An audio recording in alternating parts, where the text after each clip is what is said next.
Awesome. Welcome to the Women Action Takers event. Today is, what is the day? Oh my gosh, August 14th. Can you believe it? It's crazy. The year is already two-thirds of the way done. It's just craziness. But today we have a really great show. I'm excited to bring in our special guest speaker today is Jeff Hoffman. He's the founder of Priceline.com. I know you've heard of Priceline. If you haven't, you've been living under a rock. That's for darn sure, because that company is so popular, so well known. I just booked something on it just the other day, because I'm going to be traveling again. Traveling. Has anybody traveled yet since we have been out of, kind of unlocked? Yes, Rebecca, Tuesday, Rachel, Kim, Jenny. Okay, we got Marilyn, Dolores. Awesome. That's fantastic. Congratulations for doing that, because sometimes we need to get out of our comfort zone in order to do something, different that's going to help us to stretch. And maybe that's all it is. I don't know about you ladies, but I found myself becoming a hermit, and I am not a hermit personality, but I found myself becoming a hermit, due to the pandemic. It was just kind of something that happened for me, I guess, because I found that, I actually like time by myself, and I never knew that before. So like a lot of things in life, it was a blessing and a curse at the same time, right? So the curse, I'm going to be stuck at home. I'm not going to be able to go anywhere and meet people in person. I'm a hugger. I love hugging. I'm not going to be able to do all these amazing things. But then as time went on, I found, what? I actually like spending time by myself. I actually love myself for the first time in my life. So it was a blessing and a curse at the same time. And I think a lot of things happen, that way in our lives. And today, has nothing to do with that at all. But I just wanted to mention that because, sometimes people might look at someone and say that, wow, they're just doing it all. They got it going on. But that own person, what are they really experiencing for themselves, their own life, their own thoughts, their own dreams, their own desires? We don't know. We don't know. So sometimes it's great to share these things just so people can see what's going on in their life, to know that I'm not alone. Sometimes that's all it takes. So I do share my story frequently and often. And, I love it because sometimes I hear people say, I'm so glad you said that, because I had no idea that you were going through that also. So I share that because sharing our story is extremely valuable, extremely important. And I'm excited to see you all today. And, we do have some, Kathy and Sally, if you can bring people up, that'd be great. We do have some, really great things planned for today. Really, the main attraction today is our Wildcard. This is Women Action Takers. So why do I bring men every once in a while into these meetings? Well, because there's no other person who was the founder of Priceline.com. I connected with him and I said, will you come speak to my group? He said, yes. And so why would I hold that back from you? That's why every once in a while I will be bringing in men to speak, because how did he do it? How did he become one of the first companies ever to have that kind of platform where you can purchase something without purchasing something? How did he do that? How did he become a billionaire? It's not about the money. It's about the impact that he's making with the money that he's making. That was the same word. Okay. It's about the impact he's making with the forms he's taking. There. For some reason, in my mind, I just had to have a different word. Okay. And so I'm just going to hop right on into it, because when Jeff comes in, we are going to do a fireside chat today. I was originally going to just have him come and speak. And I'm just going to tell you honestly what happened. I invited him, 3 or 4 weeks ago. And he said, yeah, sure. I'm happy to do it. Connect with my assistant. So I connected with his assistant. We made it happen. We got it on the calendar. And she said, send him a calendar invite, because that way it'll go on his calendar. So I did that. And then yesterday I messaged him and I said, hey, I'm looking forward to having you tomorrow. What I want to do is I want to interview so that I can have you on my podcast, the Women Action Takers podcast. And then he said, I never got the invite. And so I'm like, oh crap, I hope he's available. If not, I'm just going to have to, we'll just do something different. We'll just shift. We'll do something different. And I said, are you available? He said, yeah, I'm available. I'll be there. But what was interesting here is, what lesson did I learn from this? I learned that even though I'm using technology and technology has its goods and its bads, I got to realize that I can't always rely on that technology. So what I should have done, which I didn't do, but I will do next time, is when I send a calendar invite like that, I will email or text. I will email first and say, hey, I just want to confirm you got my calendar invite. And if I don't hear from them, guess what? I'm going to text them. I'm going to say, hey, I just want to confirm that you got my calendar invite. And I'm going to hound them until I hear from them. Why? Because they're busy. So I want you to think about this for your own business. And this has nothing to do with Jeff Hoffman, with who he is or anything like this. This has to do with people in your own business. How are you communicating? How are you reaching out to them? Are you doing like a one and done and just running away and hoping that someday they reach back out to you? How are you doing this? So it's really important. They say the fortune is in the follow-up, and this is so true. It really is. And so fortunately, the fortune was that Jeff is still available, and he's going to be here today. So he'll be hopping in probably right around 11:30 Pacific time. And we're going to do a fireside chat. This is what it's going to look like. Is I'm going to ask him some questions. I have some questions. By the way, I never prepare for interviews, but I was like, I want to be prepared this time. So I prepared myself. So I do have some questions that I want to make sure I ask. And then there are other questions that will come off of, his story and what he shares. But then we're going to open it up, and it's going to be opened up for you ladies to ask questions as well. Here's how that is going to work, because we have a lot of ladies here today. I'm super excited. We haven't had this many women attending the event for quite a while. So I'm hoping that's because you just wanted to see me. But if it's because you want to see Jeff, that's awesome too, because Jeff is amazing. To many of you have heard Jeff Hoffman speak at an event or on a Zoom or anything like that? So just a handful. Okay, this is going to be fabulous. Is he an amazing speaker or what? I say I saw Renee, Marilyn, I saw Tuesday, an amazing speaker, absolutely. So we're going to open the floor. So what this is going to look like is I raving Linda fan. Thanks, Marilyn. So Marilyn showed up for me, and then Jeff is a bonus, right? So what we're going to do is, while you have any questions, what you're going to do is raise your hand so that Rebecca wants you to show an example of what that looks like. You're going to raise your hand on your Zoom. Raising your hand like this won't work today. And the reason why is because we have too many people here. And then Marilyn raised her hand. What this does is, when you raise your hand and keep your hand raised, because it will show you up on my screen in the top left-hand side. This way I know you raised your hand first, you raised your hand second. This way I know who to call on in what order. So what we're going to do is, and also what I want you to do, we got Team Sunshine going on. That's right. Thank you so much, Dolores. What I want you to do is, as you have your question, do this one of many different ways. Either write it in the chat. Now, I'm not going to read it unless we have time available to read it. But if you really want your question answered, here's a couple different ways you can do this. Write it in the chat, write it on a piece of paper. Don't rely on your memory.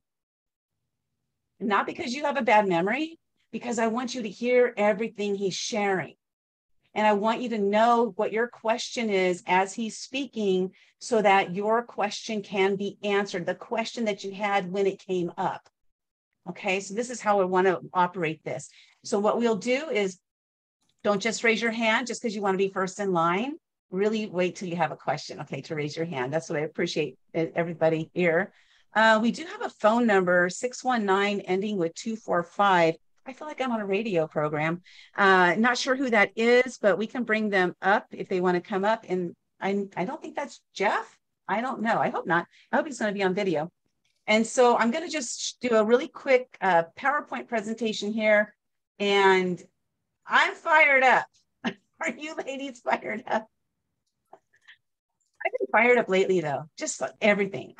Life is so good. And I've been I'm just so happy and blessed and just grateful for everybody. So I'm just going to do a quick presentation, make it through this, and then we're going to get to the next thing.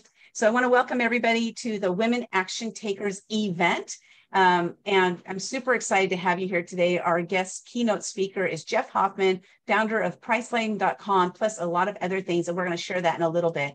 And so what I'd like you to do is share with us in the chat, where are you here? Where are you tuning in from?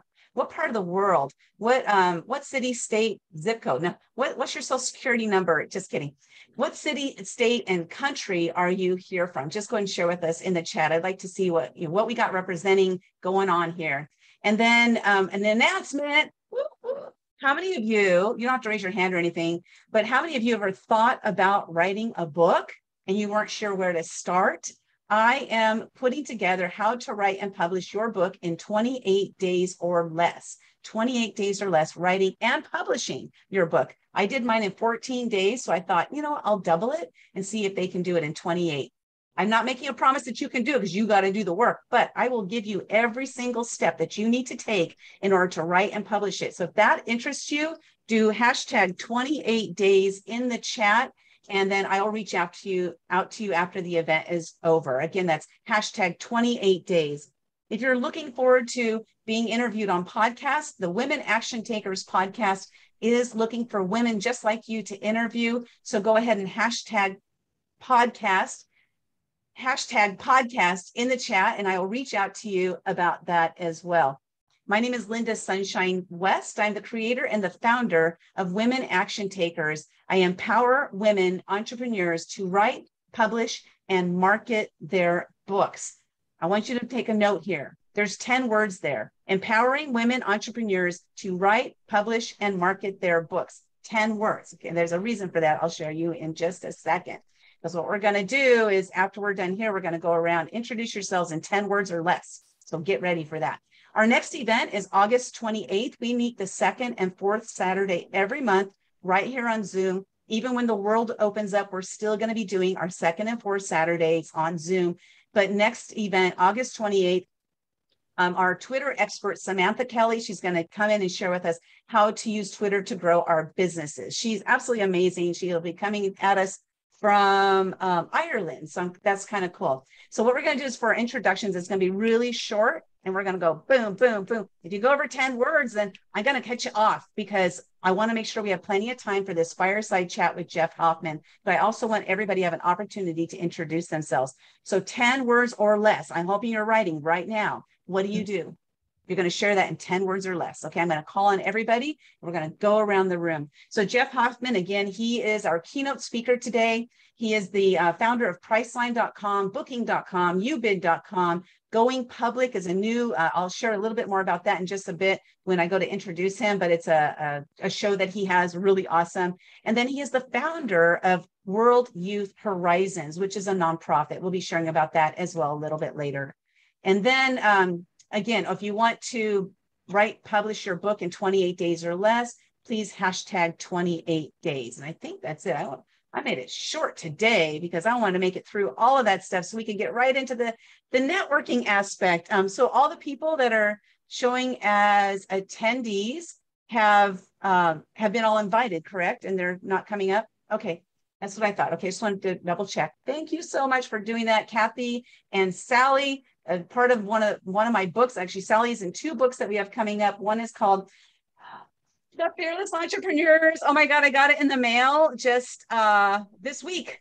Finally, yay. So we're doing that one, launching that one. Marilyn is in that book. Let's see, I might miss somebody. Oh, I see Alice we've got there.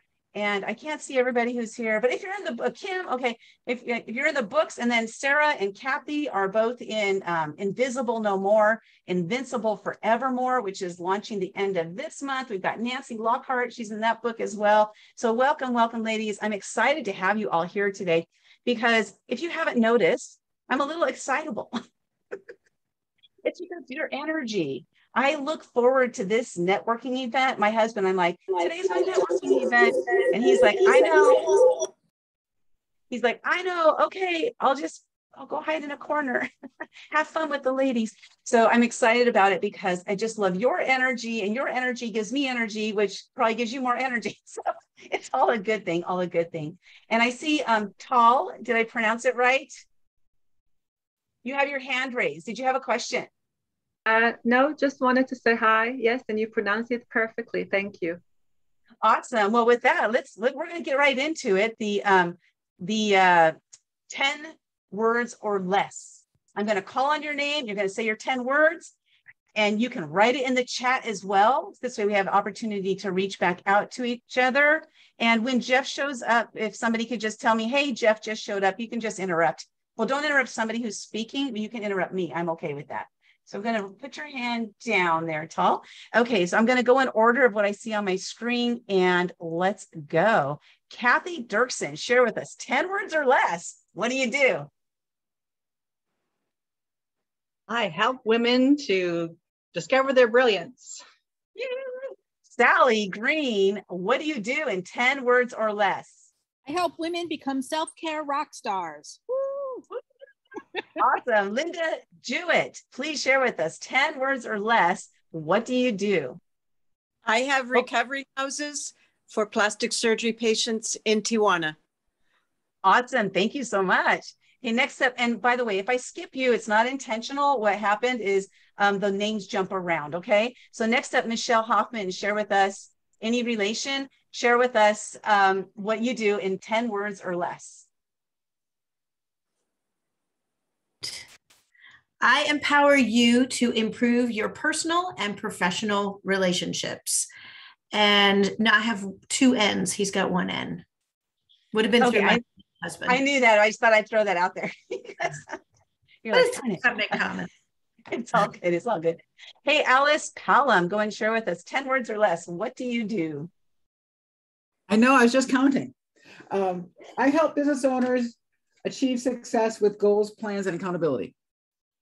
Awesome. Was that 10 exactly? It might be 9. I didn't finish counting because you help my name.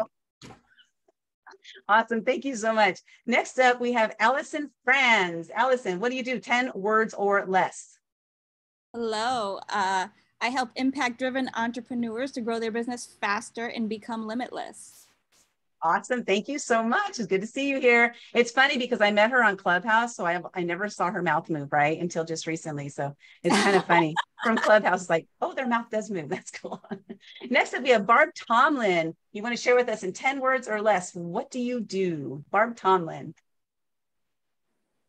Linda, I'm here to see the guests. I've been online forever, and I am totally unprepared to participate in the networking. If you want to find out what I do, just Google me. Okay, I'm awesome. So sorry. Oh, no need to be sorry. I'm going to call on everybody's I'm name. an old lady. No, you're not. You're an amazing lady is what you are. OG. So OG. She's OG before there was an internet. Awesome. Thanks, Barb. Thanks for being here. Next up, we have Christina Sorensen. You want to share with us 10 words or less? What do you do? Right now, I am a stay-at-home mom and a teacher, and I'm just looking to expand. Awesome. Thank you so much and welcome. Next up, we have Dolores Garcia. You want to share with us, what do you do in 10 words or less? Using subconscious reprogramming, I quickly and gently dissolve and heal my clients' excuses that block their success. It's 10 words. Plus or minus. Okay. I think there's a little plus there. Okay. Every 10 words, we're going to do 10 words or less. Okay, ladies, I want to make sure that everybody follows our rules, Dolores. You know me. You know me. Next up, we have Erica Franceschi. Franceschi, you were close. Darn it. That's okay. It's a hard name. Well, I am soul searching as I'm entering the entrepreneurial world. Awesome. Congratulations. Welcome. Welcome to the entrepreneurial journey. It's a very interesting one, that's for sure. Yes, next up, we have Hillary O'Hare. You want to share with us 10 words or less? What do you do? Hillary? Okay, let's go to Jenny Edwards. Jenny, you want to share with us, what do you do? 10 words or less? I empower people to be more confident with photography and video. Awesome. Thank you so much. I love it. I love it. Next up, we have Jeff is here. Okay, awesome. Thank you. We're going to come right to you, Jeff, in just a bit. Okay, next up, we have Catherine Winfield King. You know, share with us in 10 words or less. What do you do? Catherine King. Oh yeah, Catherine King. Hi, I have it written down. I create customized health and life insurance plans for entrepreneurs. Awesome. Thank you and welcome. I just met you like a week ago. So congratulations and thanks for being here. I'm excited to have you. Next, we have Kimberly Glenn. What do you do? 10 words or less. Kimberly? Okay, next up we have Kia Mobley.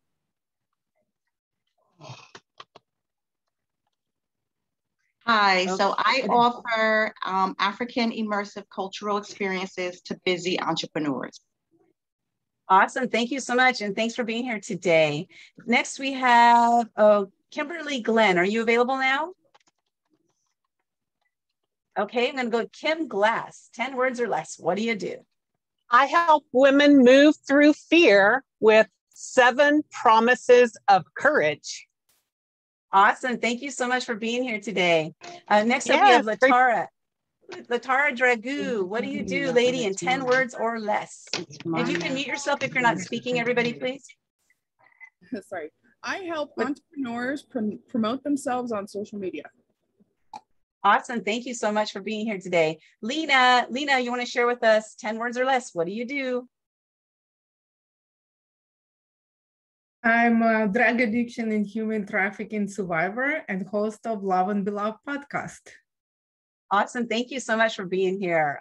Next up, we have Marilyn Crump. What do you do? 10 words or less?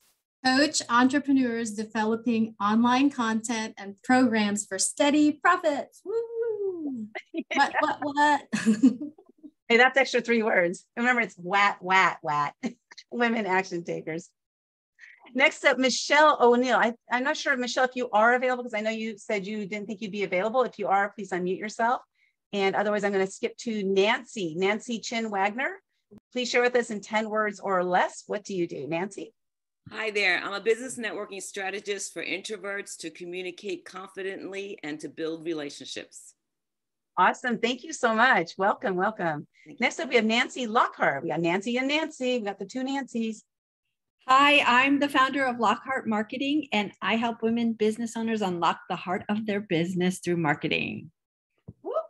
Love it. Thank you so much for being here. Remember to put what you do, that's 10 words or less, in the chat there, and then also how we can connect with you. Everybody do that too, as well. Leona St. Louis, you want to share with us, what do you do in 10 words or less? Oh my gosh, you put me on the spot. I am so sorry. What do? I work with authors to help promote social media and websites. Awesome. Thank you so much. I love it. Next up, we have Paola Di Giovanni. You want to share with us in 10 words or less, what do you do, Paola? Hello, everybody. I create art to bring joy and color in your life. Oh, fantastic. Thank you so much for being here today. Next, we have Pat. Pat, do you say it Raris or Raris? It's Raris. Let me turn my fan down, please. Okay, so I'm going to go to someone else temporarily. Rachel. Okay. I help people with my ghostwriting and editing services and my handwriting analysis work. Awesome. Thank you so much. It was Raris, you said, right? Raris, like Paris. Oh, good. Thank you. Thanks for the Paris reference, because that will help me next time. Thank you. Next up, we have Rachel Heerman. You want to share with us, what do you do in 10 words or less? Rachel, are you there? Okay, we're going to go to Rachel. Yes, I'm here. Rachel. Sorry. Okay. I muted myself. I help people become, build wealth, become debt-free and financially independent. Fantastic. Welcome. Thank you so much for being here today. Next up, we have Rachel Bromley. You want to share with us 10 words or less. What do you do? Yes, I help business owners and entrepreneurs increase their visibility with content marketing. Awesome. Thank you so much. Thanks for being here. Next up, Rebecca Norrington. What do you do in 10 words or less?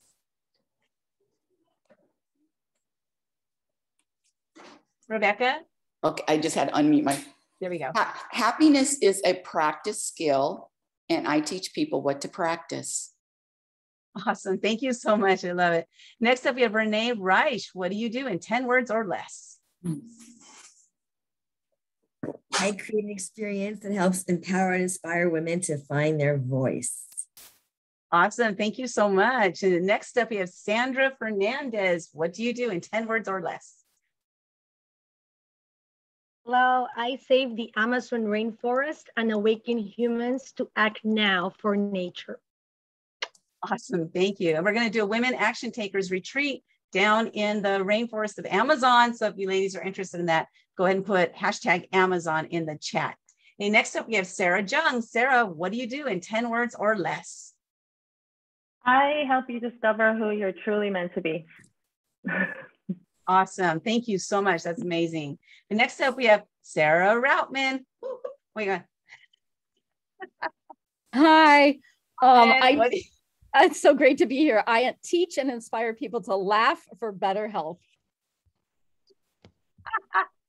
She teaches you how to laugh. So there, I'm doing it, Sarah. I'm doing it. You taught me. Thank you. Next up, we have Tal. Tal, you want to share with us, what do you do in 10 words or less? Hi, yes, I help people go through transitions using and utilizing their happiest self. Awesome. Thank you so much. Thanks for being here today. Thank you. Next up, we have Tanisha Coffey. Tanisha, share with us 10 words or less. What do you do? Okay, I help entrepreneurs to strategically grow, streamline, and cash flow their business. Fantastic. Thank you so much for being here today. Next up, Tiara Bonds. Tiara, you want to share with us, what do you do in 10 words or less? Hi, yes, I help women and minorities elevate with all things money related, specifically credit and business consulting. Fantastic. Thank you so much for being here today. Next up, Tuesday Goodson. You want to share with us, what do you do in 10 words or less? Sure. I have instant nutrition gratification. I have clean nutrition that tastes just like candy. Oh, yummy. I love candy. All right, thank you so much for being here. And I'm looking through really quickly. If I missed you, Catherine King. No, I got you, Catherine. Who did I miss? I missed somebody. Speak now or forever hold your peace today. Okay, let's see here. I think I got everybody, but I feel like I missed somebody. So, okay. Oh, how did that feel? Did that feel kind of weird? 10 words or less? You know, you can say so much in so few words. You can say so much with just one look. It doesn't take words to make a difference. And so thank you all for being succinct with your responses. I did this specifically today because I want to make sure we have Jeff Hoffman here. And I'm going to share with you his accolades and everything in just a second. But I wanted to make sure that we could spend as much time with him as possible. Jeff, are you going to be able to come on video? Oh, is he on video now? There he is. Hi, Jeff. Hi, Linda. How are you? I'm doing great. How are you doing today? Good. Awesome. Well, thank you so much for being here. I told them about our little issue we had yesterday where it didn't go on your calendar and you still made yourself available. And I just want to thank you so much. You know, I'm blessed and honored to have you here and to make yourself available for us ladies and to be able to impart a bunch of knowledge, information, skills, so many different things that you're going to impart on us today. And I can't find you on my screen. Darn it. Hold on a second. Where the heck did you go? I saw you. There you are. It should not be hard. I'm pretty sure I'm the only one with a beard. Yes, you are. I found you. Okay, here we go. Side by side. Side by side. Okay, I want to introduce, we're going to run right into the next thing because, again, I want to make sure that we can have as much time as possible with Jeff Hoffman. He's an incredible speaker, incredible human being. He does so much work for this planet. And I saw him first speak at, I think it was City Gala about 3 years ago, maybe 4 years ago. And I was just, first of all, I was cracking up the whole time, but also taking a lot of great notes because he's a hilarious person. So no pressure, Jeff, today, but hilarious, but has so much value to offer. So today we're going to go through this. I'm going to do something that I don't normally do when I introduce people is I'm going to run through Jeff's entire bio.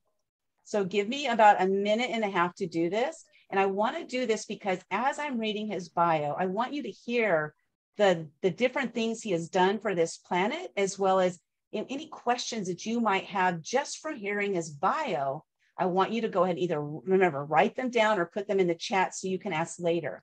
Now, as Jeff is speaking, I'm going to start off with me asking some questions of him.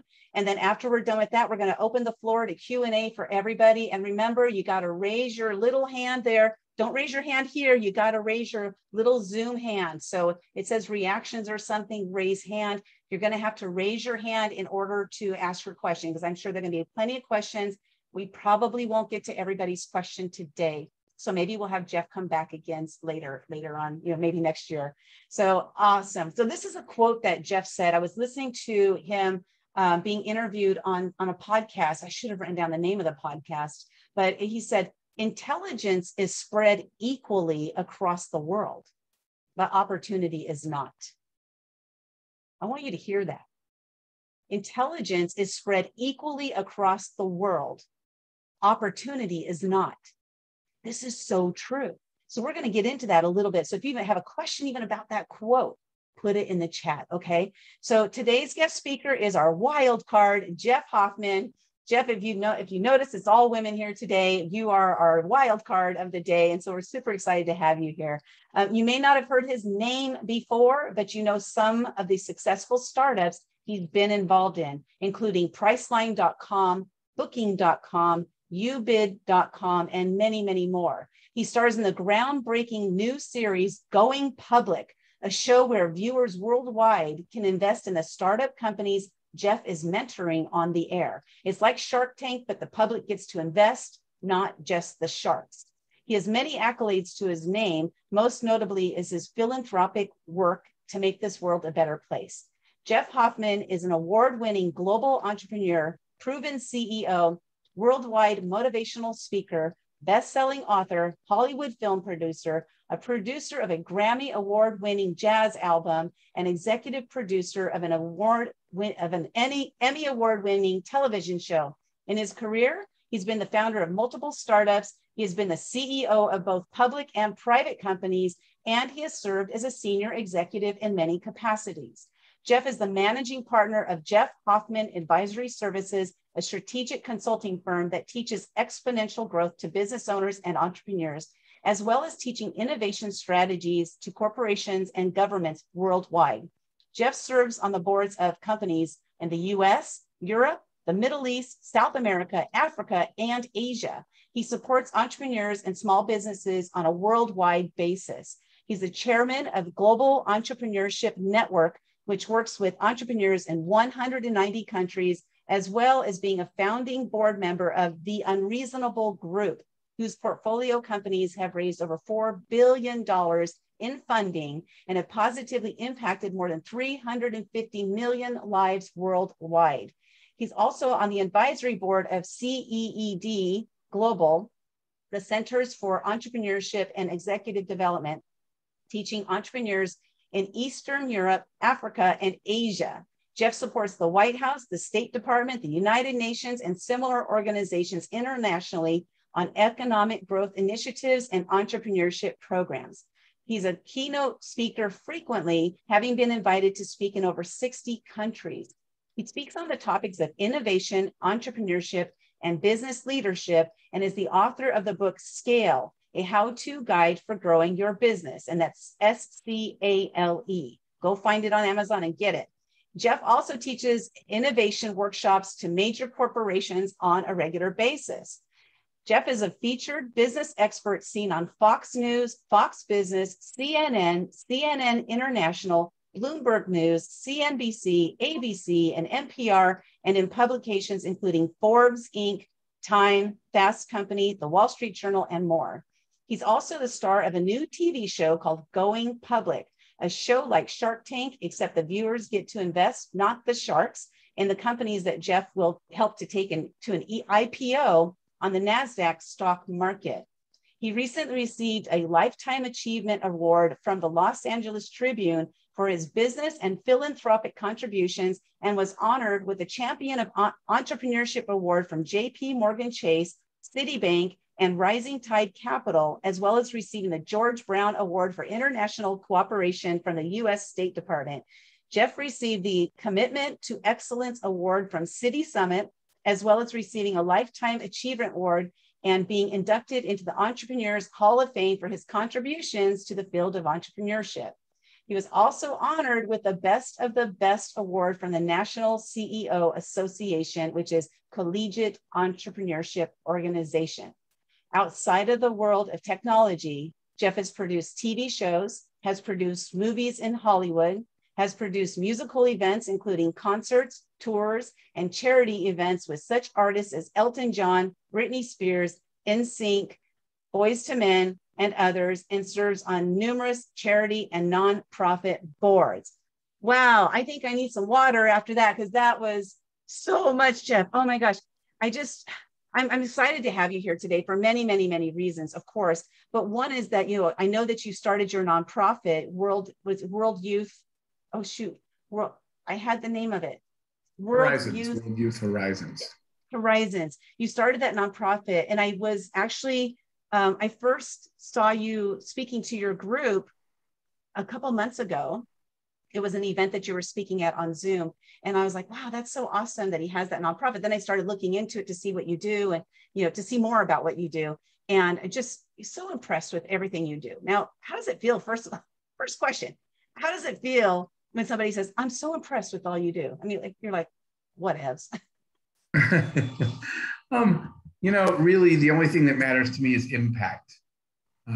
You know, I love that you guys are action takers. Obviously that appealed to me because, I don't know, it's probably somewhere on the board behind me. But one of the things that used to be written on my door during all my years as a CEO, on the door of my office, it said, ideas are welcome here, but execution is worshipped. I think it's back there somewhere. But that was on the wall because everybody talks and nobody does anything. And that's just a true thing about humans all over the world. People complain about a problem or talk about what they're going to do, and they just never do it. So the answer to your question is, what I really care about is impact. You know, you read one of the things, for example, that I'm really proud of at our organization, the Unreasonable Group. That is named after a George Bernard Shaw quote. For those of you who've never heard it, George Bernard Shaw said that a reasonable person adapts to the world around them. An unreasonable person expects the whole world to adapt to them. Therefore, all progress is dependent upon unreasonable people. So we formed the Unreasonable Group just to round up all the people on the planet crazy enough to think they can change the world and help them do that.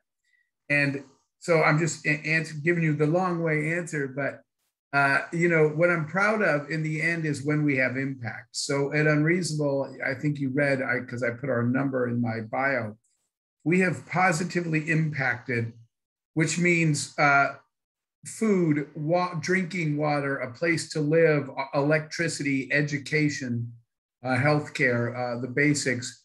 We have positively changed 350 million families' lives since we started Unreasonable. So when people talk, Linda, when people talk about, you know, sort of the list of stuff you've done, the only thing I really care about is whether or not we made an impact. Did we, in the end, did we make a difference? And so what I always think of when you say that is not me, but our teams. Each of those organizations that I have absolutely amazing teams that have been able to execute these ideas in a way that we actually got stuff done instead of talking about it, and made real impact in the world that actually mattered. That's what I care about. That's fantastic. I love that. Even though it was the longer answer, right? There's value right in your answer, even from a question as that, you know. So thank you so much. That's great. I love that quote, and I'm glad I saw somebody kind of put something about that in the chat there. Yeah, that's fantastic. Now what I'm gonna do before we really get into the real questions is we're gonna start with some rapid fire silly questions. Okay, so Here goes. Okay, you ready? Okay, what's your favorite music era? Well, it's classic rock. So that's probably 80s, 90s, the classic rock that I like. Okay, did you have big hair back in the 80s? Did you have 80s hair? Oh my God, I could not. I had thick hair and I couldn't even comb it. I couldn't even get a comb. My hair was so thick. Awesome, I love it. Who loves the 80s? Raise your hand. I love the 80s. It's my absolute favorite genre for sure. Also, we got some 80s people in here. Okay, so what age did you have your first crush? Oh, I'm going to say this and then deny it later because it was 8th grade and it was my 8th grade English teacher. Oh, I mean, how many boys loved your 8th grade English teacher, right? Probably everyone. She was like the coolest ever. So I definitely had a crush on my English teacher in 8th grade. Awesome. I love it. Okay, Brussels sprouts, yes or no? If they're made right, yes. Okay. And then name a subject in school that you really sucked at. Oh, math all the way, even though I'm an engineer. Oh, interesting. Okay. So what was the subject in school that you excelled? English, communication skills, writing. English was it. Okay. Do you play jazz? Because I know we mentioned jazz in your bio. Do you play jazz? Yeah, I have played drums my entire life, drum set in the basement. I played in high school in a rock band, in college in a rock band. I was never in a rock band that didn't suck, but our enthusiasm was still there. I still have the drums and I still like to, go down to the basement, crank up some rock and roll and play the drums. Are you in San Diego? No, Florida. Oh, darn, because we need a drummer. Okay, so anyway, what's your proudest accomplishment? And you mentioned that, a little bit earlier, but like if you had to pin it to like one thing, because I know it's about the impact, that's like a big word, right? So what is your proudest accomplishment and the impact? The ripple effect, the number of people that because we helped them, I'm going to give you a really fast example. Because we helped them, they helped someone else. So I know this was supposed to be fast questions, but I need to tell you this story really quick, Linda, if that's okay. But it's a fast question. It doesn't have to be a fast answer. Okay, because it illustrates why I said that. There was, I was a CEO since I was 24, and we had public companies, private companies, failures, all of the above. I built companies that were sold. We built companies we took public. My last one was ubid.com, which like Priceline at one point became a multi-billion-dollar company, a company we did an IPO and took it public. I was CEO of a public company again, and I just quit. One day I said that my real commitment in life was giving back, not finding a way to do another deal. So I quit being a CEO 2011. And in 2012, I know you've heard this story, Linda. I decided to do a year of yes. I just didn't tell anybody. I took a year off and I said, for 1 year, I'm going to say yes to anybody that asks me for help for a whole year. No questions asked. I'm just not going to tell anyone that. I won't make any money. I won't do any business. I won't go to my office. And so the second person that reached out to me was a 19-year-old young man in a village in West Africa. I have a TED talk about the power of childlike wonder, and he emailed me on the TED site. And the email said, "Dear Mr. Hoffman, I know you won't read this, and if you do, I know you won't reply." And I was like, okay, it's on now. I could not believe that was the start of an email. So because it was my year of yes, you can guess what I did next. I actually flew to West Africa and went to the village and surprised this kid. And I asked him why he wrote to me. And he said there's 20, they lived in huts made out of mud, Linda. They packed mud into like walls and they put tree branches for a roof and they had dirt, no floors, no electricity, no water, no furniture. They lived in mud huts in Africa. And there were 20 families in the village. And he said, I want to build homes. I want to get jobs and build homes for all 20 families in my village. That was it. That was his dream. And that's why he reached out to me. And he said, I have ideas. I just don't know what to do about them or how to start. He had a business idea. So now I'll cut to a few years later. So I agreed to mentor this young man and teach him how to turn his ideas into a business. And today he has 350 employees in 7 West African nations. And his company builds houses, actual houses with electricity and running water for every employee. And they pay for it through a paycheck. Basically, he finances it through their payroll deduction plan. That is the ripple effect. That's what happens when you enable one person to achieve something they have. And the only thing I asked, he said, what can I do for you in return? And I said, just succeed. Actually do what you said you were going to do. What he said was he was going to hire the 20 families in his village and build 20 homes. He's up to 350 families in 7 nations now. So that's what I'm most proud of. It's not me. What I'm proud of is the things people do when you give them the knowledge they need to do them. That is, I saw, goosebumps in the chat there, and so true. And there was that quote that I read at the very, very beginning. Remember, Jeff's quote was, intelligence is spread equally across the world. Opportunity is not. And did that quote come out of that situation at all? Or?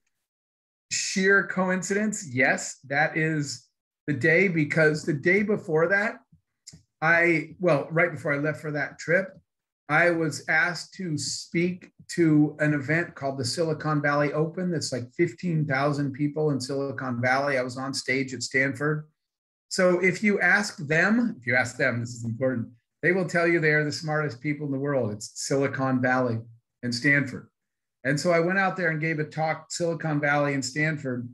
And then I went to Africa. It was Senegal. I went to West Africa, and that 19-year-old African kid in a village covered in dirt, because if they don't plow fields and grow food, they don't eat. There's no Publix or Winn-Dixie where they live. So they work in the fields all day. Here comes this 19-year-old kid in from the fields back to the village, smarter than anybody I met in Silicon Valley that week. His idea was brilliant. And, we have this bad habit of being ethnocentric in the West, right? We especially in the US, we must be smarter than everybody, because where is Tesla or Google or Apple or Facebook? They're all American companies. That is not at all because we're smarter. It's only because when you're here, you have opportunities and resources. That kid was smarter than anybody in Silicon Valley. He just happened to be born a poor Black child in West Africa, not his choice. But that did not make him even slightly less intelligent. And as I said, it's funny because the last time I went to visit, he picked me up in this like Armani suit and a brand new BMW. And I got out and I said, seriously? Because this is not the kid I met before. And he said, wait, Jeff, you told me if I'm going to be a big time CEO cutting deals now, I need to look the part. I said, okay, fair enough. I did tell you that because he's doing big deals now and they want to do business with a confident professional and he needs to look like that. But it was just funny that I was looking around and I couldn't find him. And then I realized that was him, the guy in the suit and the BMW. So anyway, that quote actually came from that trip when I came home. Yeah, I kind of figured it did because it definitely fit, the trip and the story. And what's interesting, there's several things that were interesting about that story for me is that first is the kid reached out, right? He even though he didn't think you would answer, he was like, you know what, I'm just going to throw it to the wind and see what happens. And you happened to be in your year of yes, you responded. Now, if you hadn't been in your year of yes, I'm thinking, because I know Jeff Hoffman is a really caring, giving person, that you still would have responded. It probably still would have had the same result, because you still would have gone there, I believe. What's your thought on that? Do you think you still would have gone if you weren't in your year of yes? Yeah, I probably would have found a way to help him, even if I didn't physically go there, because I had resigned all my CEO jobs then, so I could go to people like that. But here's a really important piece of that, which is ask. You'd be amazed, for all of you, at how many things have happened in the world, not because of some magical formula that somebody knew somebody, whatever. It's just because somebody asked. Just ask. In fact, a close friend of mine, Mark Victor Hansen, Mark's the Chicken Soup for the Soul author. Mark and I talk about this a lot, but he has a new book out right now, and it's literally called Ask, because people aren't brave enough to ask. The worst thing that could happen is not no. The worst thing that could happen is not even that they don't reply. The worst thing that could happen is that they would have replied and you never even gave them a chance. So I partly responded because the kid was brave enough to reach out. That meant a lot to me. That is, so true. Like if I hadn't reached out to you, you wouldn't be here today. I just asked. Absolutely. And you said yes. Yep, that is true.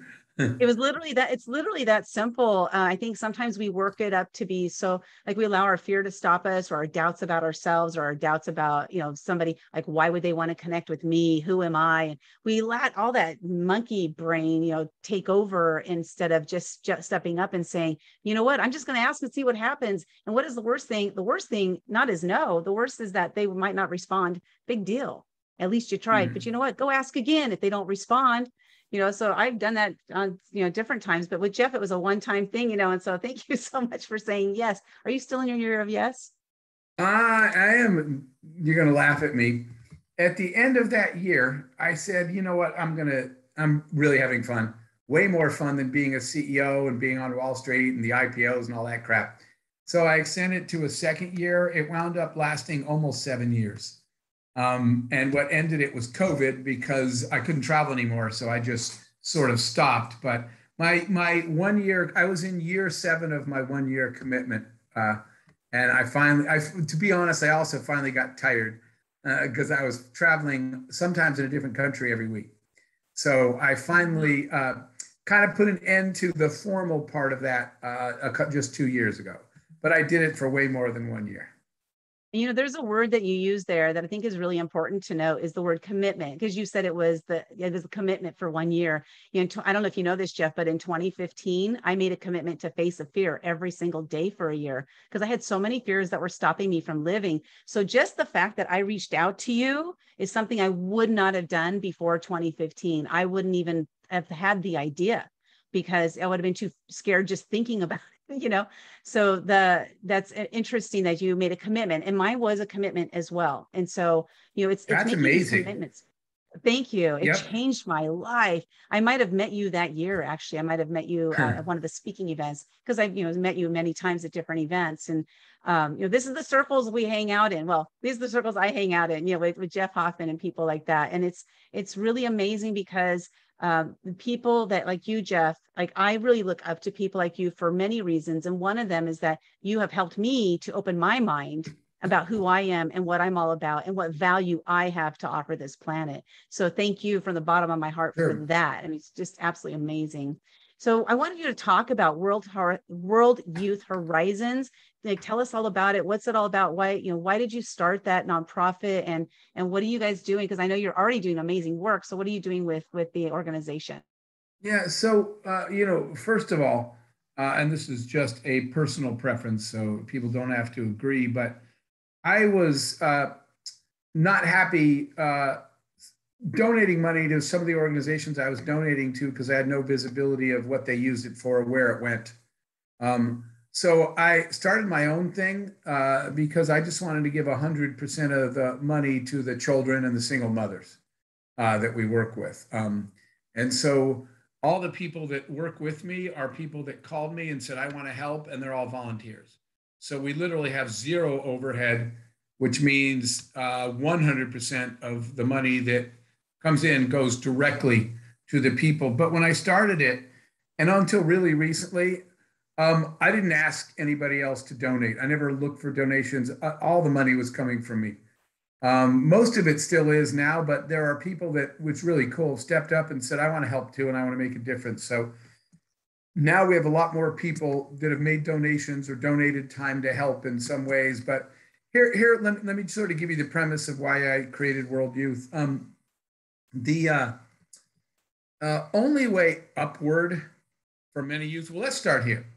The real only stairway up and out of the life they live is education.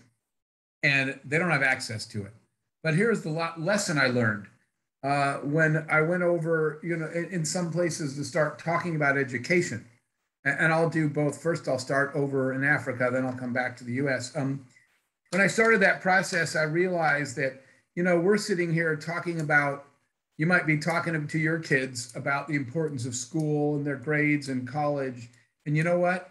Your kids are clothed. They're inside your home.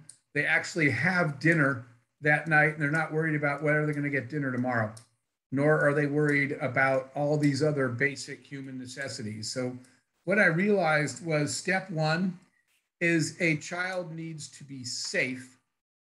A child needs to be fed. A child needs to be healthy, before I can even worry about education.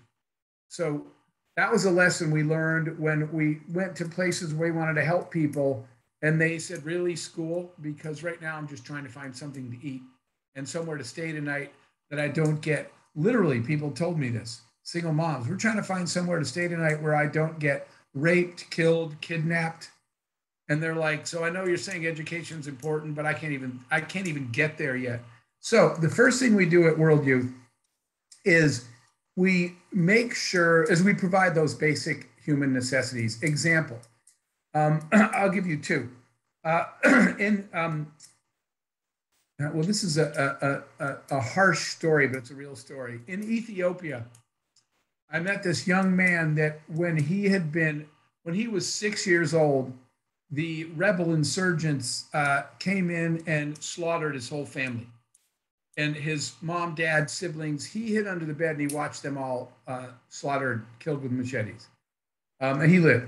But the only safe place for a 6-year-old kid on their own on the streets in places like Ethiopia is the sewers. So the kids go underground in the sewers and most of them just die there from the bacteria. There's no food there. And so they come up during night to forage through trash to find anything to eat. And then they die from whatever they eat. This kid lived through all that.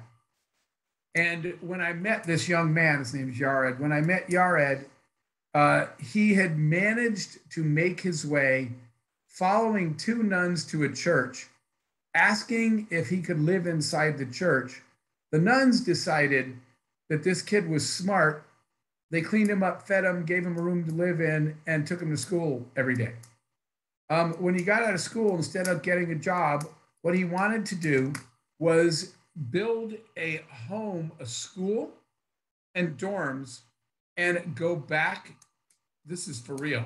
Go back to the sewers in Ethiopia, pull all the orphan kids out, clean them up, get them checked by doctors, let them live in the dorm, give them clothing, feed them every day, and build a school. So we did all of the above. We built a school, we built dorms. Any of you are welcome to visit anytime. And we have hundreds and hundreds of kids that are flourishing that used to be dying underground in the sewers there. In Uganda, we did the same thing. If you see any of my social media, you'll see that one a lot because we just built the youth home and we've been rounding up all the children that were just left because their parents were killed in violence or whatever, and the children, no one wants them. So we have all the orphans and we built a youth home. And for the first time, so first we got them, this was kind of a funny day, not for them, for me. We got them all, we had dentists come and we got every child dental care for the first time in their life. Then we had doctors come and a couple of them needed surgeries and we got everybody healthy. Then we got a place for them to live. They'd never slept in a bed. They just lived in the dirt in the jungle. We got them beds, we got them clothing for the first time. Most of them had never worn shoes in their lives. When all the rest of that was done and they had a place to live and shoes and clothes and health, then we enrolled them all in school. So 45 of the 50 orphans at our youth home in Uganda are school age, have never been in school a year in their life, and they enrolled this year for the first time ever. So do you know what that means? It means they have a chance to get out and build their own life by getting an education. They would have never had that opportunity otherwise. So one last program. And this is the most important thing I wanted to really talk about today. So I apologize for taking so much time on it because it's my life's work right now. We do this in the US and we take kids from the US inner cities because a fundamental lesson we've learned is if a child never, let alone a child, you know, I teach entrepreneurship to ex-cons in prisons, to good people that made bad decisions because they didn't know they had any other choices. And when we talk to them, they never say, boy, I couldn't wait to run drugs. I love being in a gang. What they said was I was trying to survive the streets. I had no nuclear family and I had no way to eat.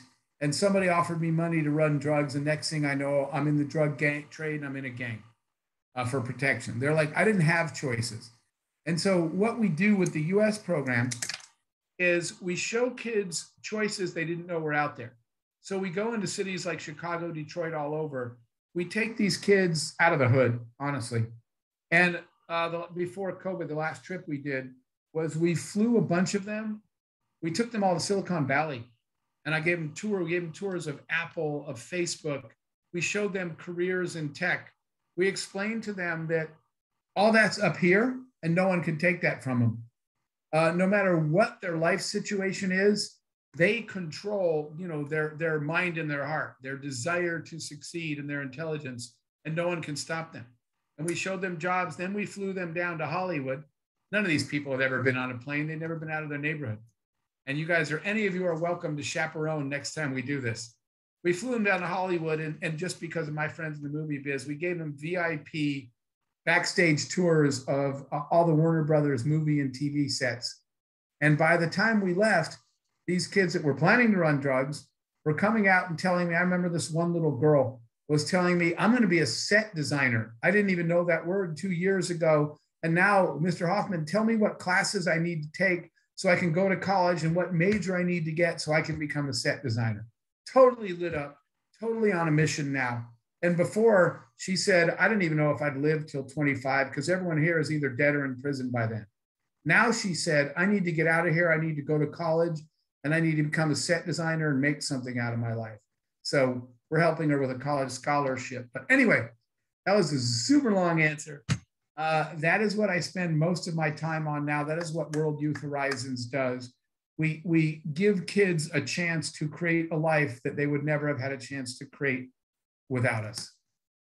That is so brilliant and amazing. And if you're interested in being a chaperone or learning more about it, type the word #chaperone in the comments and I'll reach out to you. I'll get you, I'll connect with Jeff to find out how they can do that. Unless you just want to share with them right now, Jeff, how can they be a chaperone? Well, no, I think that's great. The website's just worldyouthhorizons.com if people want to learn more or donate or whatever. There's not much on the website because, like I said, I focus everything on the kids, not on infrastructures. We don't spend money internally. In fact, some other kids made that website, which is kind of cool. Worldyouthhorizons.com. And, you know, I'm easy to find online, but I'm just Jeff at jeffhoffman.com. Okay, thank you so much. Well, what I want to do is I have one more question that I wanted to ask before we open up the floor for the questions. And okay. Again, yeah, thank you so much for everything you do, Jeff. It really it's awesome. As a person who has wealth, did you always what was it like growing up? What was little Jeff like? I want to hear a little bit about little Jeff. What was it like growing up? What were you like? What were your parents like? What was your neighborhood like? Sure. Did you always have it easy? Were you always rich? I mean, let's just get down to it. No, so I grew up with a single mom who had 4 kids and no money. She worked 3 jobs. I found out later my mom was working all that time. We would have told her not to do this because she wanted us to live in the geography where we could go to a certain school that she thought was a better opportunity for us. All these years later, I was like, Mom, if I'd known you were working 3 jobs so we could live near that school, we would have been fine with another school. We would have never let you do that. We didn't know that. So with a single mom, she had been a victim of abuse in her second marriage, but we didn't have anything. We never went out to dinner, we didn't go to restaurants, we didn't go to McDonald's, and we didn't care. What we cared about was Mom was working as hard as she could. And so my entrepreneurial path, by the way, I grew up in the Arizona desert. So we were also in the middle of nowhere, but we just didn't care. We didn't go to restaurants. We didn't have extra things, but it didn't bother us, right? As kids, we ran around in the desert and in the hills and played with our friends. And, I was happy and didn't stress about that. But I will say this, my entrepreneurial roots came from not wanting to stress out my already busy mom. I played every sport as a kid. In addition to my little rock and roll drumming, I played football, baseball, basketball. I played that stuff all the way through high school, especially football. But I was on baseball travel teams in Arizona. Everybody plays baseball. And it would be a change of season. Baseball ends and it's time for high school football and I need new cleats. I did not want to stress my mom out and ask her for money for new cleats. So I would go door to door and ask neighbors, can I mow your lawn? Can I clean your garage, haul away some trash? Is there anything you've been meaning to do that I could do for money? just straight up, is there something you would pay me to do that would help you out? So I would just walk around the neighborhood asking. And the thing was, what I was trying to do was buy my own shoes without even asking my mom and not stressing her out by saying, I need shoes. And then she'd feel bad about it if she couldn't afford them. And so that's my entrepreneurial start, is that I started to find out there's a relationship between, and this matters to all of us now as adults, between wanting something and working hard, right? If you have a big dream and you are willing to, one, not let the world talk you out of that dream, and two, be willing to work as hard as your dream is big, there's nobody that can stop you when you make it yours and you take on the responsibility. You know, there's a catch, Linda. It's one of the sayings somewhere behind me. Everybody wants to be successful just until they find out what it takes. I get people now, right? Because they see me, you know, that Pitbull, the rapper, is my business partner. And people that at one point saw Pitbull and I on TV together. And there some people I know were like, man, I want your life. And I was like, really? Because when it was time to do the work, you didn't want to. I actually did the work and you didn't want to. So when I would work really hard in the hot desert sun, clean somebody's yard and get money and go buy my own shoes and then look down at them and feel the feeling of I did this myself and I didn't need anyone else to do it for me, I realized the power of that feeling, which has never, ever changed for me. You know, there is also somewhere behind me, I wrote down when I was young, by the way, I wrote down what I thought was the formula to life, living the epic life you want. And I wrote down, dream big, work hard, create value. And I said, Dad, I'm pretty sure that's the formula. Dream big, work as hard as your dreams are big, but go out and create value for people. Actually do something someone will pay you for because they consider your work value. And if you do that, you should be able to design your own future. You should be able to have anything that you want. And by want, I don't just mean material things. I wanted freedom. I should be able to get that if I'm willing to, if I follow that simple formula. So anyway, that's what it was like growing up, a hardworking single mom. And so I just found every way I could to make my own money to not stress her out. Wow. Thank you for that. That's awesome. And congratulations on you not putting it all on your mom, you know, because a lot of people do, but you didn't. You wanted to make sure that she had less stress and you're really looking out for her. And is your mom still alive today? She is. She still lives out in Arizona. Yeah, I learned, and you know, when you would ask my mom why, she would just say, wait, why not? Why are you starting with why? You know, why would somebody want to hire me? Why would somebody say yes to me? Why would so-and-so want to reply to my email? Well, that's what most people do. My mom would always say, why not? And that was a good attitude thing because she would always start with, wait, why not? Why wouldn't they? Why don't you just assume they would and let them answer that? So she's alive and she's always had that positive attitude. That's awesome. I love it. Well, you know, actually, before I open the floor up, why don't you tell us the story of the founding of Priceline.com? Because that's a really fascinating story. So that was, you know, the internet was brand new. In fact, 3 of the early internet companies, Amazon, eBay, and Priceline, were 3 of the earlier internet companies timeline-wise. So back then, I got to speak to Pierre and Jeff were the names of the guys that created eBay. And it was another guy named Jeff who created Amazon. And we all used to get a chance to talk then about what is this internet thing? How do you run a store when you don't physically have a store, right? How do you attract customers and how do you service customers? And the internet was an exciting time launching these companies. And Priceline came from an idea from a guy that I knew for years before that in Connecticut named Jay Walker. Jay had this patent on this idea of a reverse auction. That's the name your own price thing. And so he had a patent, but he didn't have a business. So Jay got this idea that to reverse the internet, I'll make this quick. The internet is seller-driven commerce. What that means is when you want to buy something, let's say you want to buy shoes, You do all the work. You go out on the internet and you search all over for the shoes you want, the price you want, the color you want, the size you want. You do all the work. And Jay said, why don't we do the work for the buyer? And so the idea of Priceline was, Jay's original idea was, just tell us what you want and how much you can afford, and we'll see what we can get you. So you would say, I need some, black dress shoes from work, and I have $100. And we would go out and find you ones you would like, instead of you hunting through the internet. We didn't do that originally. We did travel. And the reason we started with travel is because there's no warehouse. There's no shipping, right? I remember Bezos early on, one time I said, how's your thing going? And he said, well, I got to get warehouses and then fill them with books. And then I got to get forklifts to move the books around. And we were like, man, no forklifts. So travel is because it was soft goods.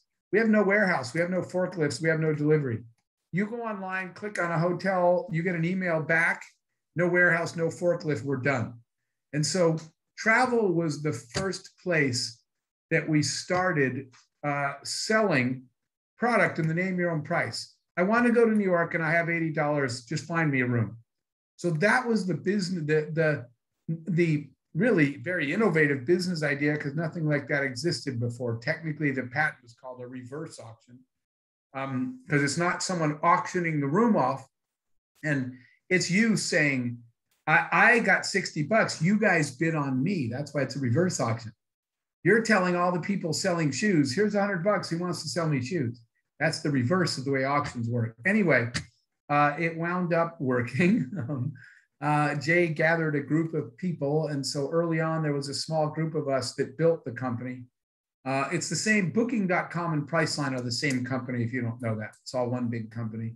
And so the parent is called a Booking Group.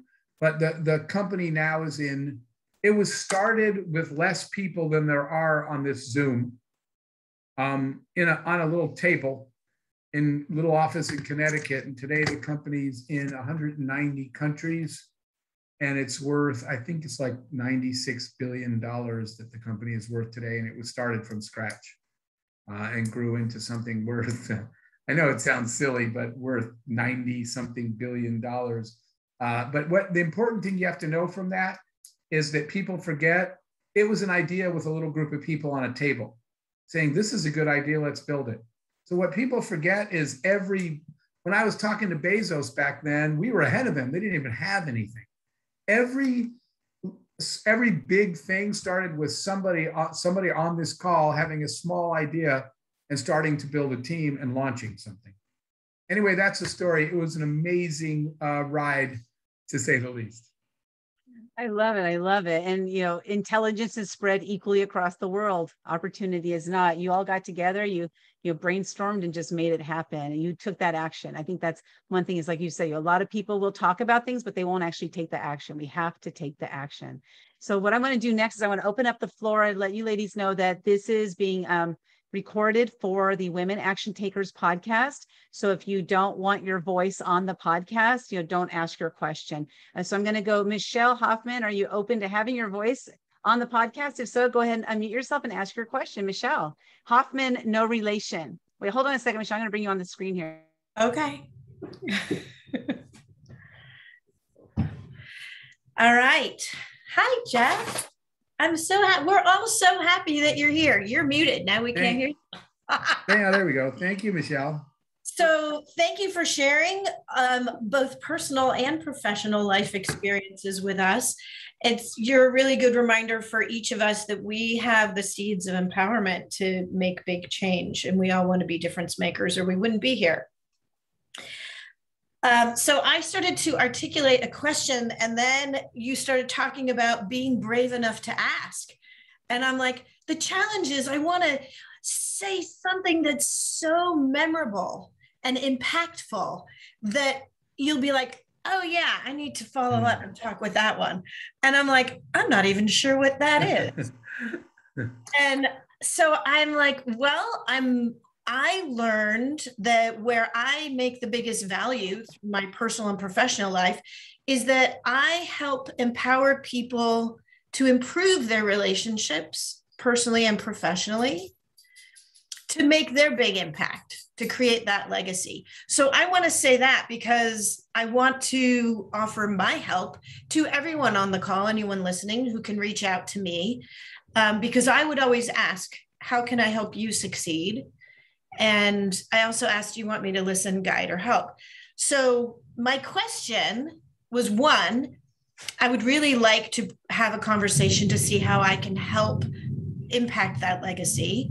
One project I've been working on is creating a launch pad, because as I talk about relationships with people, they say, can you, if I ask, what is one thing you want to figure out right now? The answer is, I want to be able to make sure that my kids can make a positive difference in the world.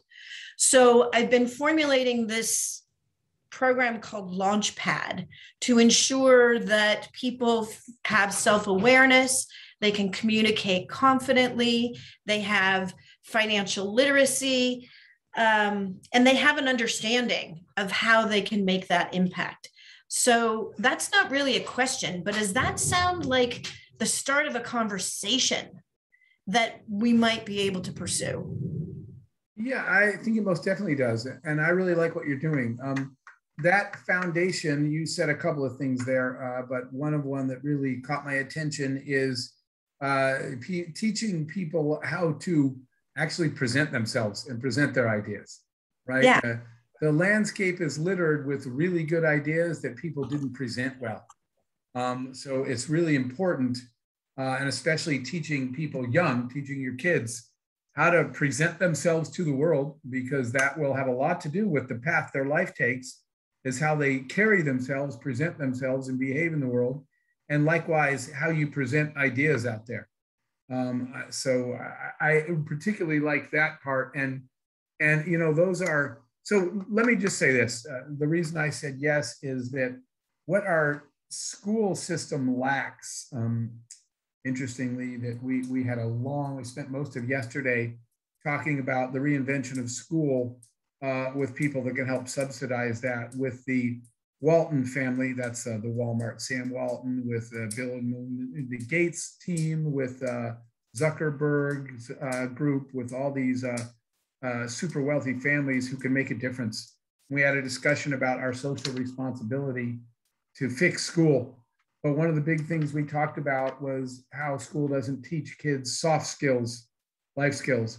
It's great that I can compute the square root of a number, but I really wish somebody had told me a class called How to Deal with Difficult People, because that's something I actually do every single week in my life, and I've never computed a square root of a number again. I am not saying that we don't have math, because it taught me structured thinking. What I'm saying is we don't have soft skills. So the fact that you're talking about, both for children and adults, you know, teaching those kinds of soft skills people need to get along in the world, I think is really, really interesting. Awesome. I'm going to thank Michelle for your question. We have many, many people in line that want to ask questions. So thank you so much, Michelle, for asking your question. I'm sure you could ask plenty of follow-ups, but what we're going to do is we're going to go to our next person. And thanks for being up here today. So Rachel, we're going to bring you up on the screen here. Rachel, are you able to open your video? Is it Rachel here, man? Rachel Bromley, I'm sorry. Okay. Okay, I'm going to go ahead and go. Okay, Rachel, are you able to open up your video? If not, that's fine. You can just go ahead and ask your question. I'm working on the video. Okay. There we are. Okay. And what we're going to do, but what I want to do from here on out is I want to make sure that, I don't know what I just did there. I want to make sure we have enough time for everybody to ask questions. So let's do this where we're going to spotlight Jeff. I don't know what I clicked there. I did something weird. So let's see here. Okay. Please just ask your question. We don't need a backstory for this today because we want to make sure as many people can ask a question as possible. So Rachel, if you can just go ahead and ask your question and go ahead. I'm figuring all this back behind the scenes stuff out here right now. Okay. Okay. So Jeff, I am so inspired by you. I am just so ecstatic. My question is, how do you select the individuals or organizations that receive your help? Okay, and so just so we can keep moving, I'm going to give a lot. much shorter answers as well. It's a non-scientific process of one day, somebody at my office asked me for projects when companies come to us, because everybody always, we get a lot of people asking us for help. And he said, how do you pick people you're gonna work with? And I said in the office, honestly, I just picked the ones I fall in love with, right? And obviously I mean that in the right way. But I saw the next day on our website, it said, we work with people we fall in love with. And I said, guys, you got to take that off the website. And they said, Jeff, everybody out there is loving that. It's actually working because people understood what we meant. So I'm going to give you the short answer of that. It's a cultural thing. The biggest thing is we're looking for people that share our values. And I'll tell you a couple of them really quickly. Somebody has to be, quote, one of us, and we have to believe the same fundamental things. For example, one of my core values is that all human beings deserve to be treated with the same level of dignity and respect, no matter who they are. I don't behave differently. I actually was doing a call yesterday with the Crown Prince of Saudi Arabia.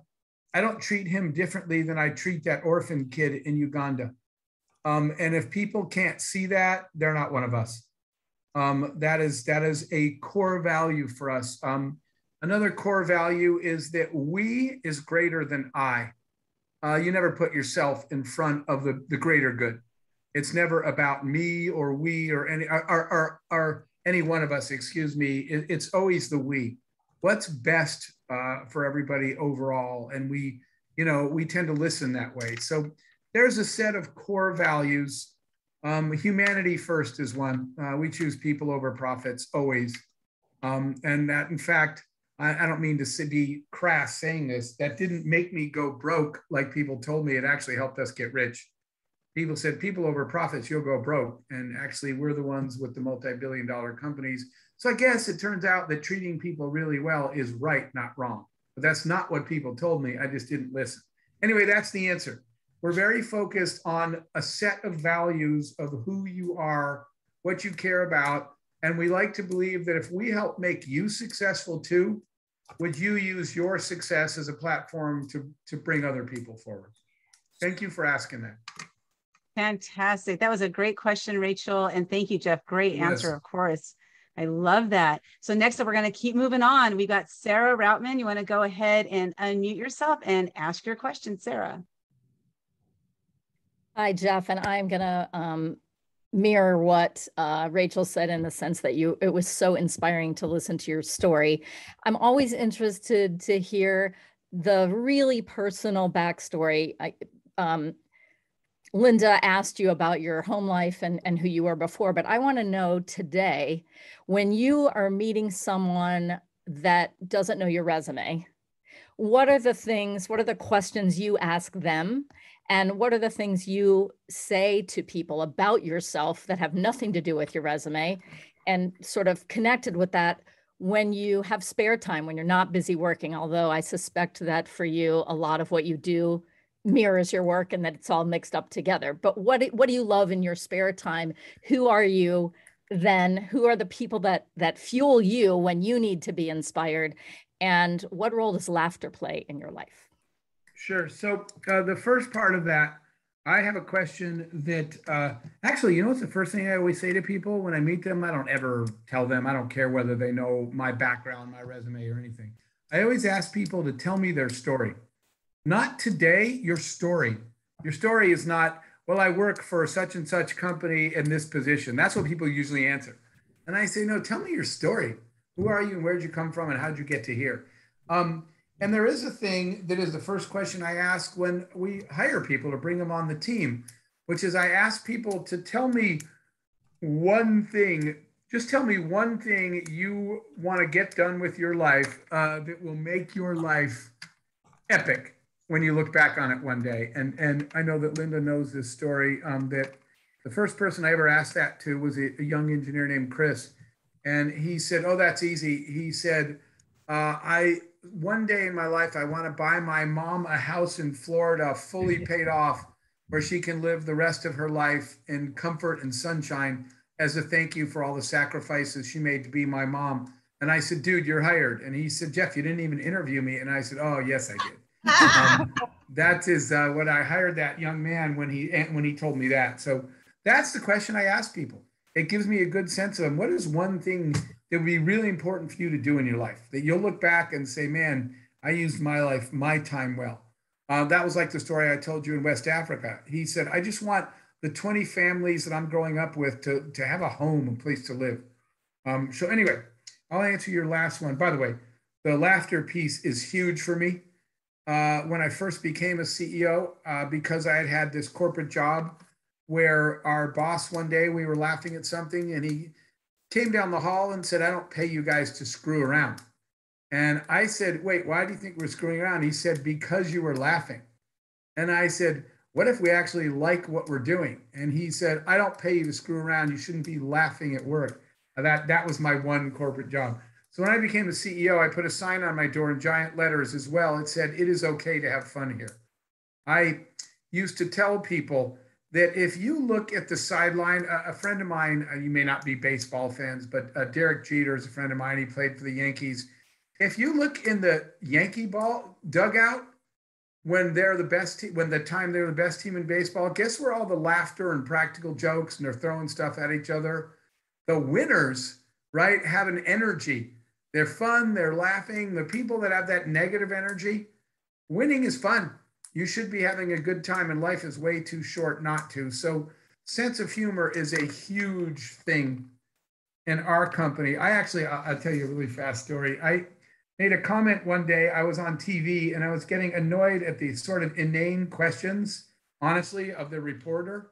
So she said, who do you aspire to be? Who is your role model?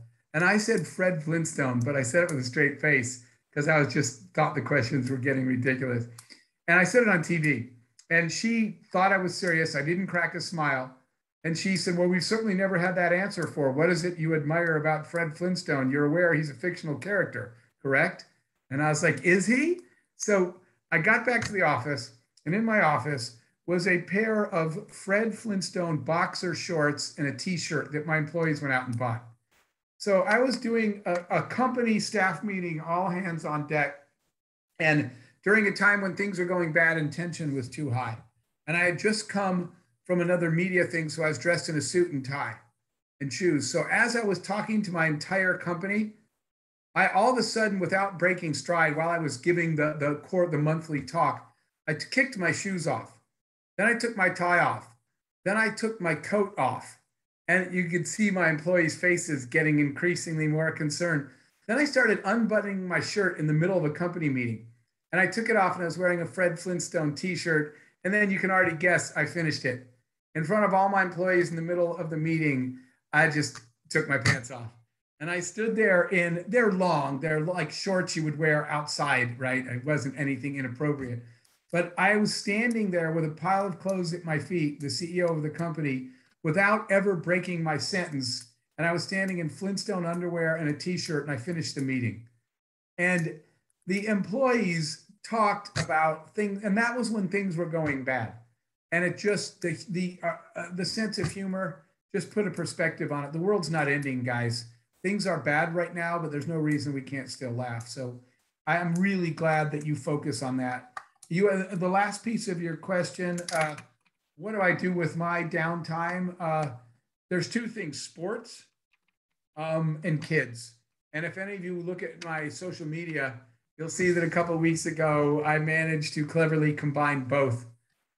We had an event in the Denver Broncos Stadium where I brought a bunch of my friends who play in the NFL. And we spent the day on the field with kids from the Boys and Girls Clubs from the worst families. And I brought my NFL friends and we made those kids the rock stars of the day. And it was a fundraiser to raise money for Boys and Girls Clubs and for World Youth. But I basically spent the whole day playing, doing both things, playing with kids and throwing a football around with my NFL friends. That's the bottom line is kids. If I have a day off and I can go play with kids somewhere, I'll choose that over adults any day. You know, kids are just adults that haven't been screwed up yet. they still have a good attitude. They still tend to believe. They don't look at each other's skin color or gender. They just accept each other. Somewhere when they start out really, really good. And I like to be with them then and see if we can teach them enough early enough that they don't head down the wrong path. Anyway, kids and sports, and if I can do that together, that is the best day ever for me. Thank you for the question. Thanks so much. Yeah, thank you so much, Sarah. Great questions. What I want to do now is normally we end the meeting at 12:30, and Jeff, I want to 3:30 your time, so I want to check with you. Do you have some more time that you can spend with us, or do you got to head out?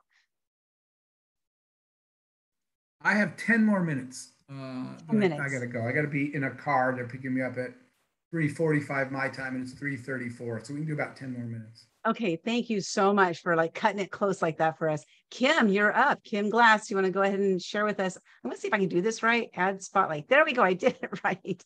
Go ahead and ask your question, Kim. Thank you, Linda. Jeff, it's such a pleasure to meet you. I love so many aspects about what you shared. My question for you is, what was maybe one of your biggest fears? And I'm really curious about how did you overcome it? Sure. So my fear was never failure. My fear was not getting a chance to try, right? I tell kids now, don't fear failure, fear apathy. Fear a life of not caring enough about yourself to give yourself a chance. So let me explain that really quick.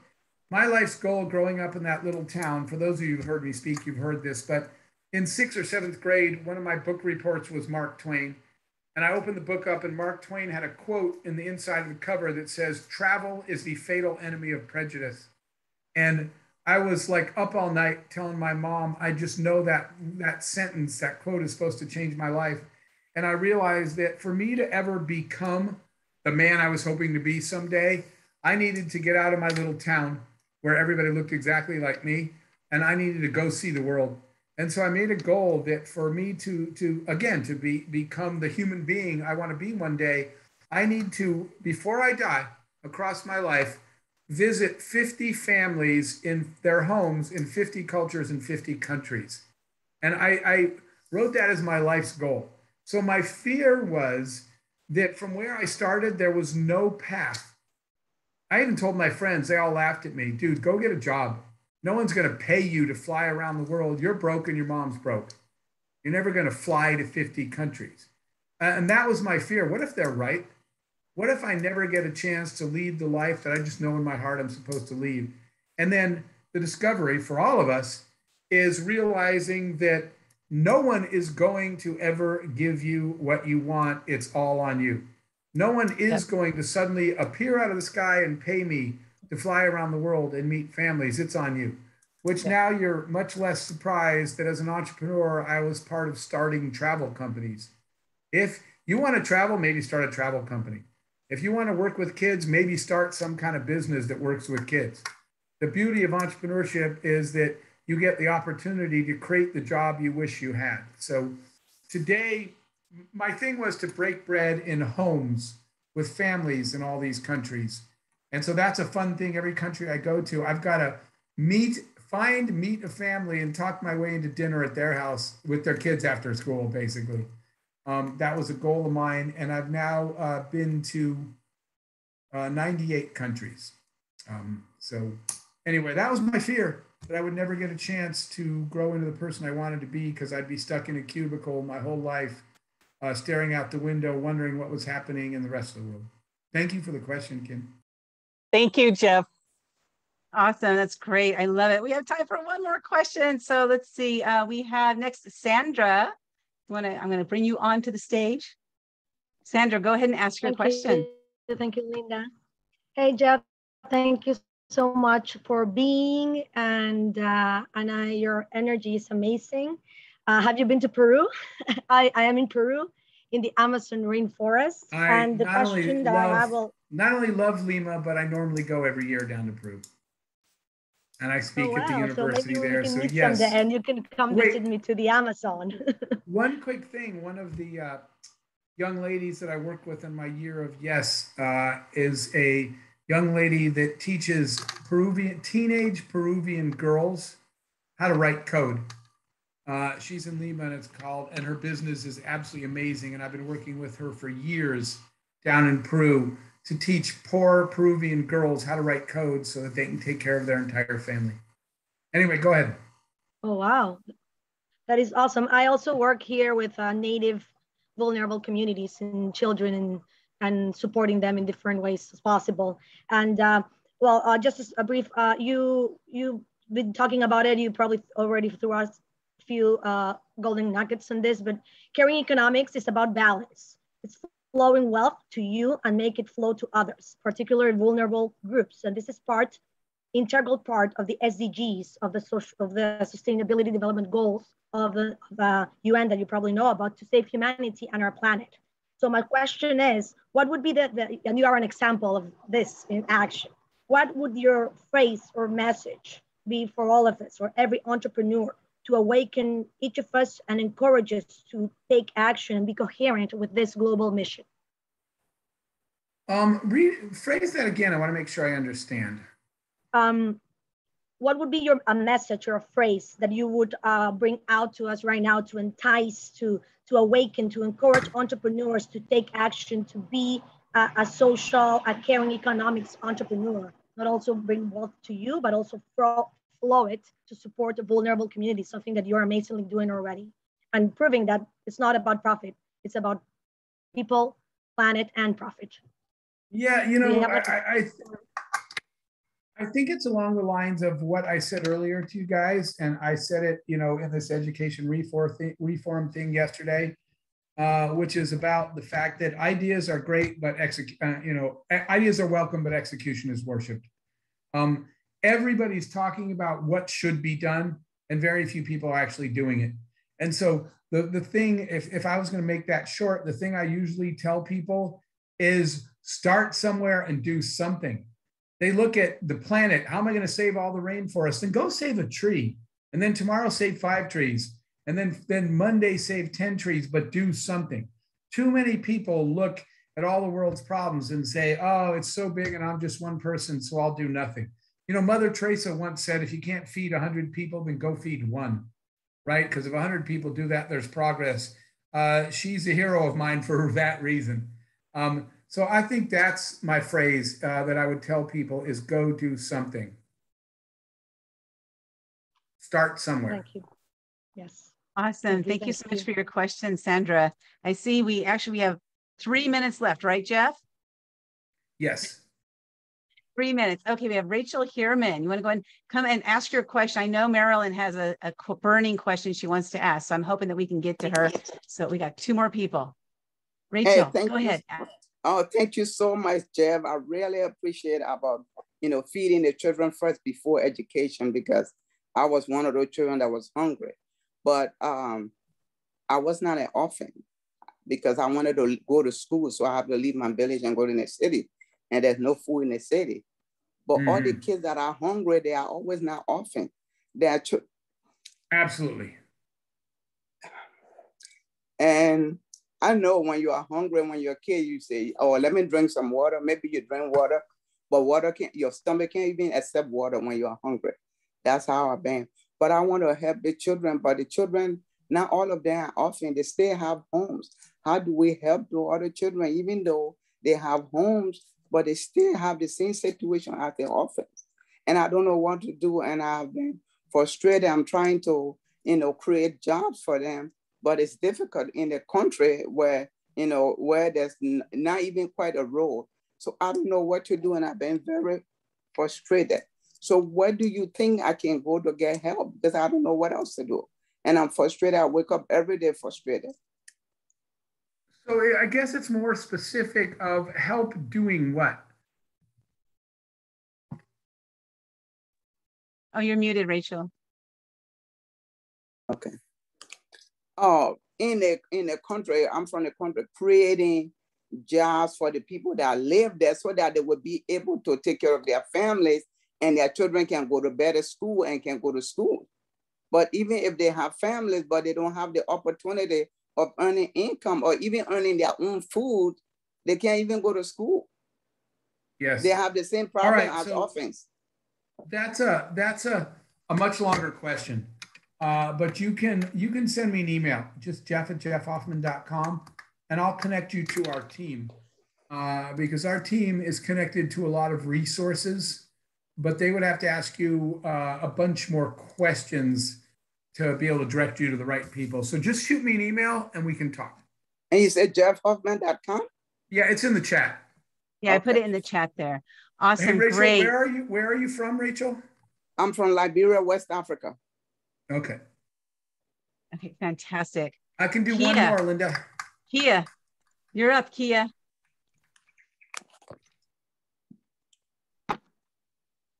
Hello, Jeff. Oh, you are amazing. My question to you is, when times got rough, when the situation got bad in your businesses that failed, what kept you motivated? You know, what kept me motivated was two things. One was reminding myself of the alternative. When I got out, when I had my corporate job, I was thankful, right? I'm big on gratitude. I was thankful to have a job, but I hated it every single day. And my boss was, let's see, well, let me put it this way. If you weren't a white male, you weren't intelligent enough to work there. So he didn't like women. He didn't like minorities. I hated him. And one day I raised my hand to speak up. Well, I spoke up. I said something. And I said how, you know, this diversity and inclusion and treating people well was important. And you know what he said to me in front of everybody? He said, how about your paycheck? Is getting paid on Friday important?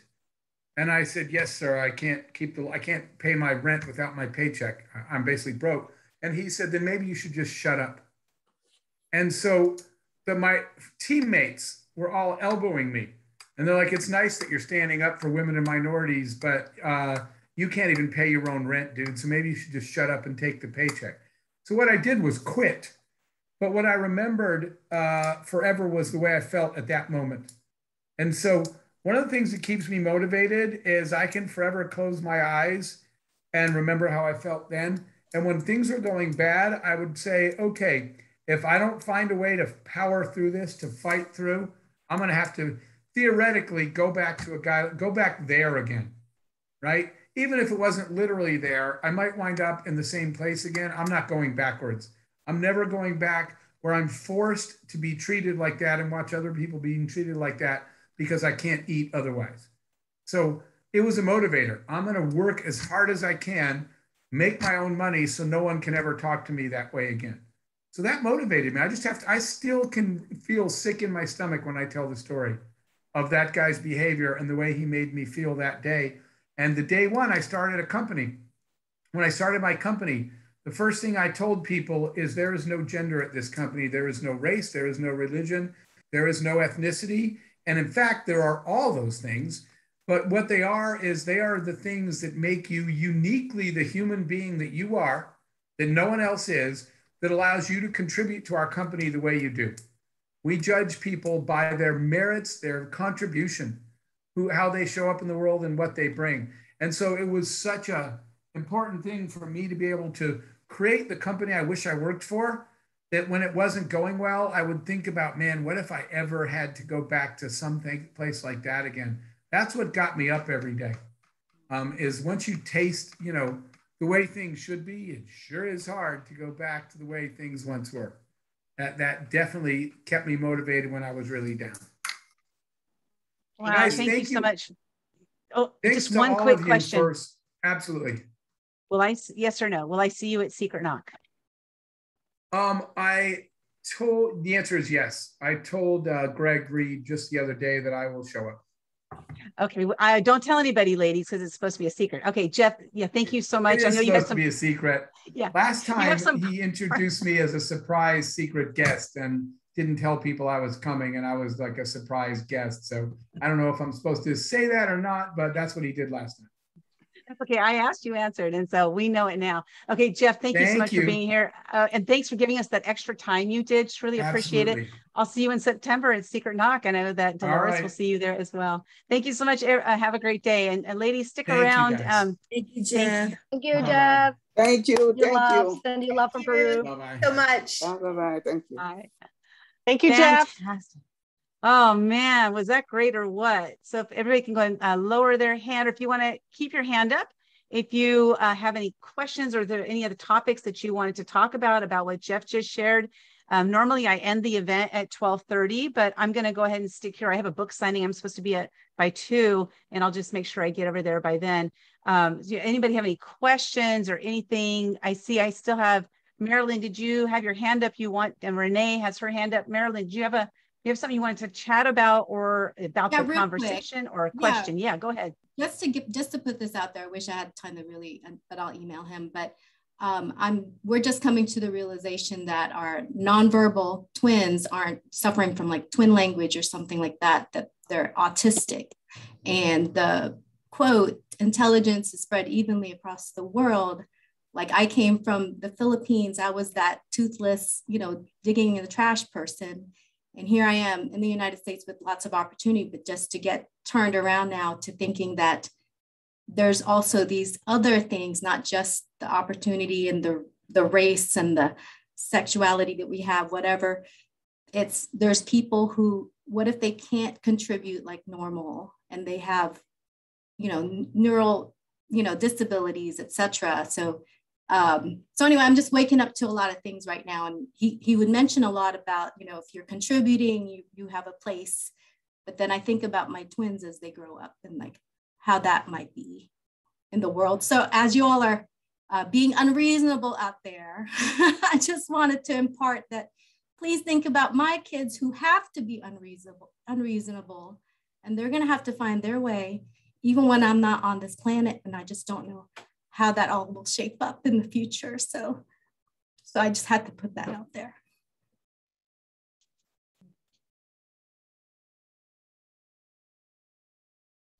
Thank you for sharing, Marilyn. Did you want to have any discussion on this at all, or did you want to just share? Because I want to make sure I honor what it is that we can do for you. No, it's just mainly like I'd be happy and open to people who maybe in situations or grew up with siblings, just things like that. Because me, I'm a very positive person. Not a lot of things rock me, but when you have to project into the future for your children, because you can't teach them the normal things you would teach, like this whole beautiful quote about opportunities, even though we could move here, have opportunities open, but what if you can't describe that to a human being, how they're going to be able to contribute to the world so that people will see them as human beings and not just a burden. Yeah. Does anybody have anything they can comment on or share an experience that you yourself have had that you want to contribute to this? And no pressure, nobody has to. I just wanted to open it up because, my mission here is to give people a voice, right? This is why it wasn't the Linda show, Linda only interviewing Jeff, because it was about, giving people a voice. And so I see Renee. Yes, go ahead, Renee. Linda, and I know my story, that I physically lost my voice. In Maryland, I put my number in the private chat, but I'll put it for everybody too if you want to reach out. That I physically lost my voice for very, very painfully. And it was all those feelings of not being good enough. People look at me, they're like, oh, really, you? And absolutely me. And I still suffer from some of those things sometimes. They still pop up. The ugly head rears itself sometimes in different situations. But feeling people pleasing, never being enough. I'm growing up with 2 brothers who are always successful. Now one's a lawyer, one's a really high end in his company. And I am an entrepreneur. It's not an easy road, as we know. And, it's putting my voice out there. But when I got it back, I realized it was due to my limiting beliefs of myself that manifested physically in my health. And I think that happens in our own lives and things that take place in our lives. So definitely reach out, Marilyn, and anybody else. My heart, I feel like I want to cry from what you were just speaking about, Marilyn. I feel my tears for what you're experiencing. I'm a twin. My twin is a lawyer. I'm an entrepreneur working my way up in this world, putting my voice out there. And, so I totally get it. I didn't expect this to happen, but I'm real and I'm raw and I'm authentic and I'm me. And I'm never going to apologize for that. So please reach out. And, I'm here to support, especially women, as Linda knows, in helping get our voices out there. So I will put my information back in the chat, and please reach out. This is Renee, as we say in Clubhouse. I'm done speaking for now. Thank you, Renee. Thank you so much for adding that. And I saw somebody else. Was it Sarah? Sarah, did you have your hand up? Yes, I wanted to let you know, Marilyn, is that how you say it? I have a very good friend who has twin boys. They're 15 now that are autistic. And if you would like, I'm happy to put you in touch with her. She's just a wonderful woman and has lots of good resources. And I will let you know that I have done some laughter work with them at times when they have had some difficult moments, and I'd be happy to help you through that and just, you know, offer that to you. So I'll make sure I put my information in the chat. Fantastic. Thank you so much, Sarah. Anybody else? It's weird. I do feel like I'm on Clubhouse, even though we're video. Hey, Linda, it's Kim Glass. I was just going to mention to Marilyn, I have a very dear forever friend that had twins. They were both on the spectrum. One actually graduated high school about 2 years before the other twin. She's an educator, and I know she knows so much about different programs and things that may be helpful to you. So I'll get you connected to my wonderful dear friend, Priscilla. Awesome. Thank you so much for that, Kim. And I see, Christina, did you want to unmute yourself and speak about what you just shared in the chat? Can't see her. I have, well, I have two autistic children. One's, he's autistic on the autism spectrum, and he's going blind. And I have another one who is on the autism spectrum, and she also has a really unheard of chromosome disorder, and she is nonverbal.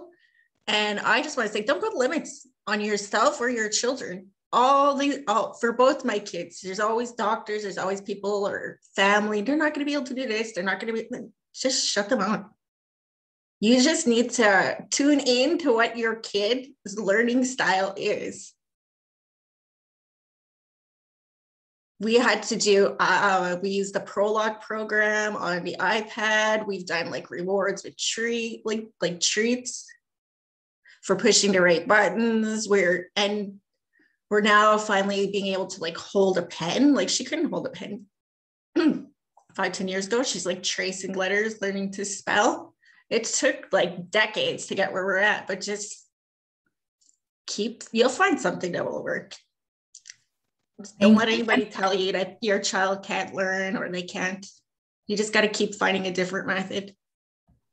Absolutely. Well, thank you. And I'm going to save the chat because I'm just finding lots of beautiful treasures in there. So, and thanks, Linda, for just, allowing me this moment, just because I know I'm amongst peers and I know I'm amongst disruptors and unreasonable people. And so what I just hope is that you just keep us in mind and other people out there in mind that, I'm sure we can innovate a bunch of stuff together. And so I'm relying on my sisters here to kind of do that, and push me along. Like if there's something I can be unreasonable about, then, I'll pull some strength from you all and I'll figure things out. Oh, as well. Marilyn, you're unreasonable all the time. So you got that one. So I see that Melissa wanted to share. Melissa wanted to contribute. Melissa? Hi, all. I'm not going to come on video. I'm sick today and I look it. So hi from a hiding spot. But I wanted to let you guys know that one of my biggest inspirations in life was somebody I met in a small group Bible study in a college setting. And I was a single mom of a child. I had no business being there in my brain. And I looked around and I saw somebody by the name of Tiffany, and she had cerebral palsy. And she was there and she was at ASU. And she was trying to communicate, even though she couldn't do it very well. She brought somebody who could kind of be that mediator for us and help us understand. She was the most inspirational person I have ever met, because now she runs a mile a day. She has an apparatus that lets her do it. She's a mom. She's married. She graduated summa cum laude. She is maybe not the executor that we're discussing here, the people that are trying to go out and make new opportunities happen for others. but just by being herself and being her best self, she motivated me. So just remember, we might not be able to see it on a resume, but that does not mean it's not valuable. That was so beautiful. Thank you so much for sharing that. I can see, Marilyn. Yeah, definitely. You felt that. You felt that big time. Thanks for sharing that. And I know, what was it? I think Dolores had something here. She said, ooh, there's a lot of messages here. They bring gifts that have not been seen before. You know, and that's the thing is these are new opportunities for new gifts in your life as well. And I know you, Marilyn, you're an extremely positive person and you're going to see the best in this. And I know, but also sometimes, you know, even those who have the most strength or the most positive attitude, they still need help in different ways, right? There's something you haven't experienced yet before. So having that, you know, you've been the guiding light for so many people for so long that sometimes we need to step up and say, you know what, I need help. I need help. I need someone to guide me. So thank you so much for being here and bringing that up. I'm glad you sent me that message and that you were open to bringing this up, because has this been helpful for you today? Yeah.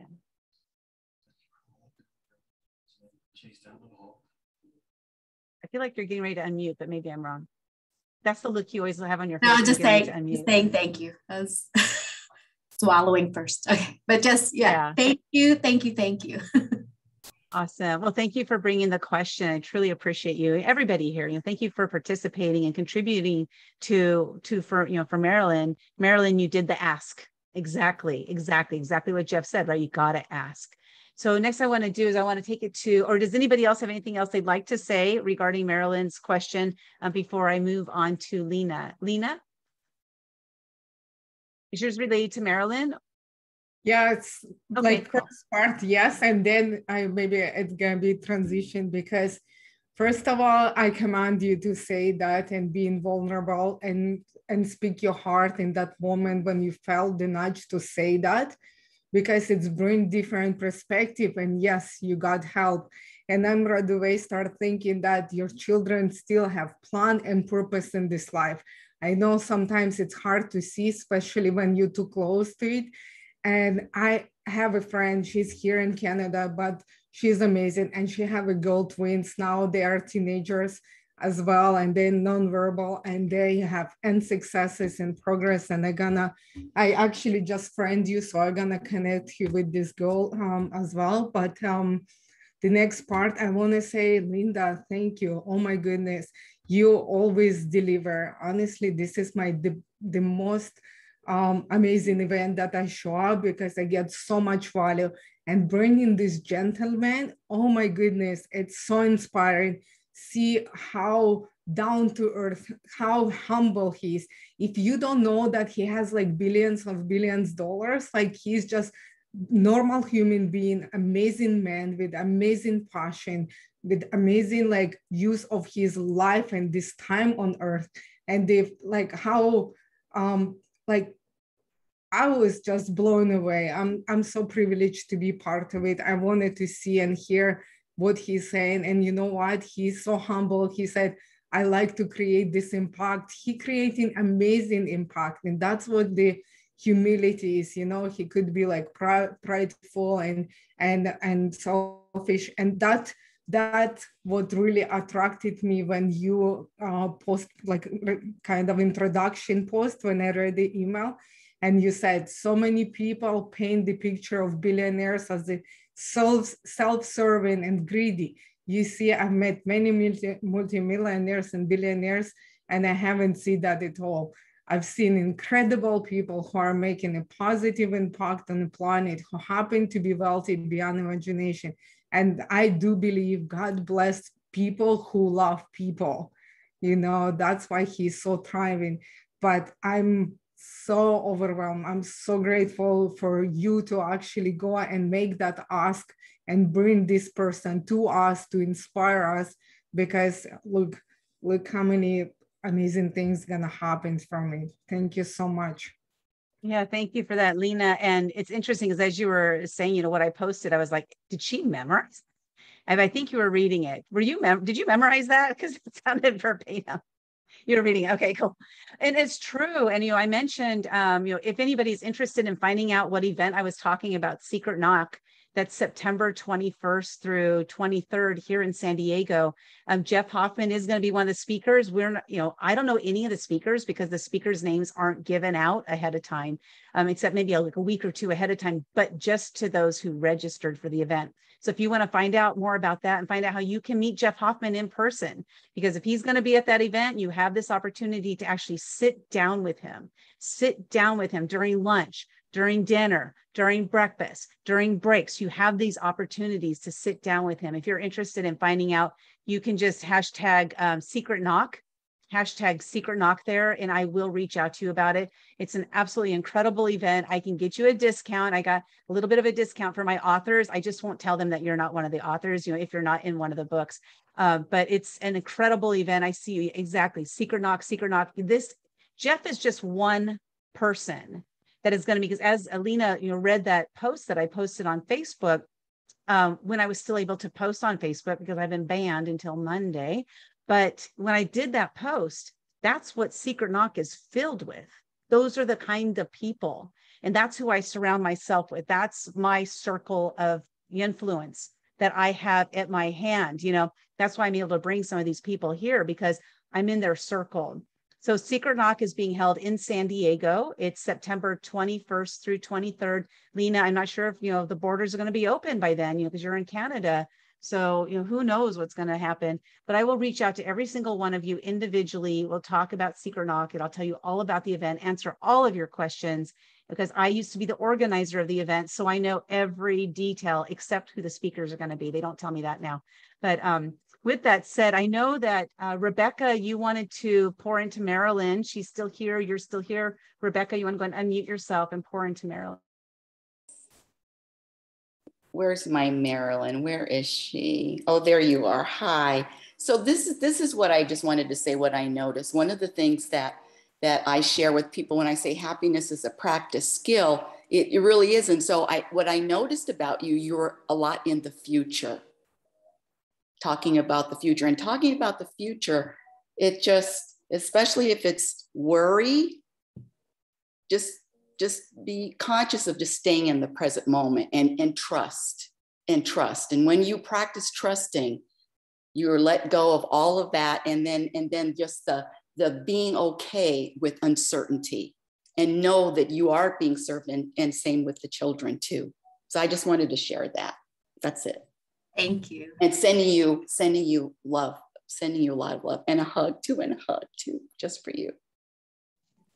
Awesome. Thank you so much, Rebecca. Appreciate that. And yeah, definitely, we have some really incredible women here. Like all of us are incredible. I'm not going to leave myself out.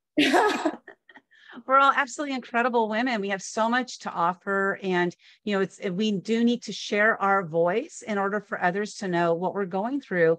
Like if we need help, or if we're the person that can help others, we have to speak out and share our voice, and that's one of the things that we have as an ability as a human being, is to do that. And so exercising that, like Renee couldn't speak for a while, I don't remember, how long was it, Renee? Was it over a year?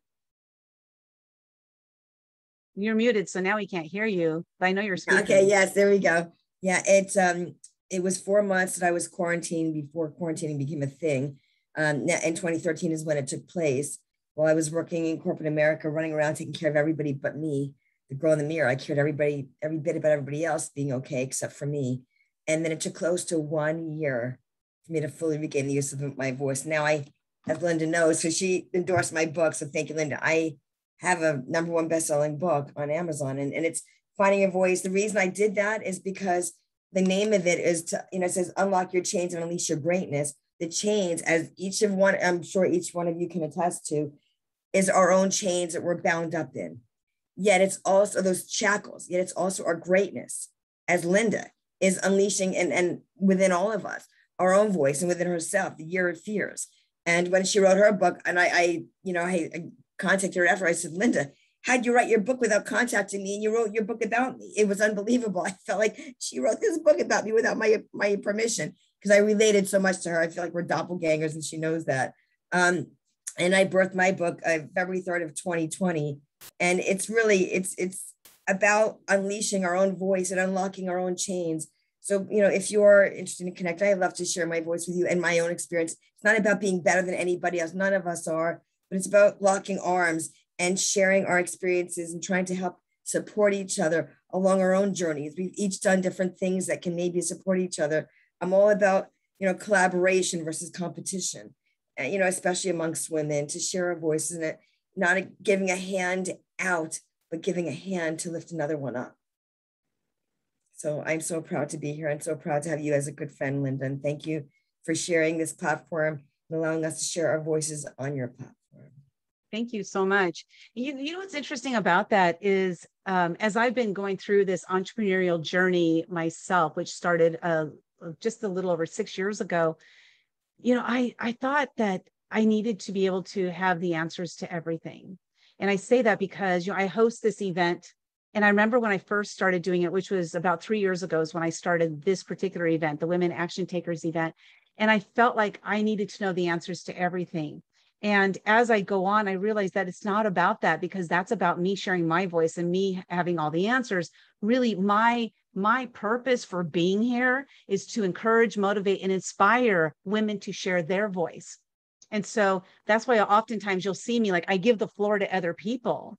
And I do that because that's my purpose. My purpose isn't about the Linda Show. My purpose is about giving you that opportunity to share your voice. And it's my God-given gift. And sometimes I remember one time I was in a clubhouse room, and I think Kathy, you might have been there, and Sally was probably there too. We were in this clubhouse room, and we had this back channel going, where we're all the admins in the room are chatting in the behind the scenes, and somebody's asking their question. I don't remember exactly what the question was, but I reached out and I said, I hope one of you has the answer, because they were going into an area that I know nothing about. I mean, I shouldn't say nothing about, because it was a heart related thing that I just didn't know how to address. And, of course, these women were able to step up, and they had the answers. And, that's one of my fears. One of my fears is that I'm not going to have the answer. And so I say it's a fear. It shows up, and I was like, oh, it's just a stupid fear. Get out of here. I kick it to the curb, but it still is a fear of mine that I'm not going to have the answers. And so it's interesting how what I'm doing today, giving that platform for everybody else, is part of me accepting the fact that I'm not going to have all the answers, right? So it's like me breaking through that fear on a regular basis by saying, I don't have the answer. Does somebody have the answer to that? Hey, who wants to address that? Who wants to contribute? Who wants to pour into?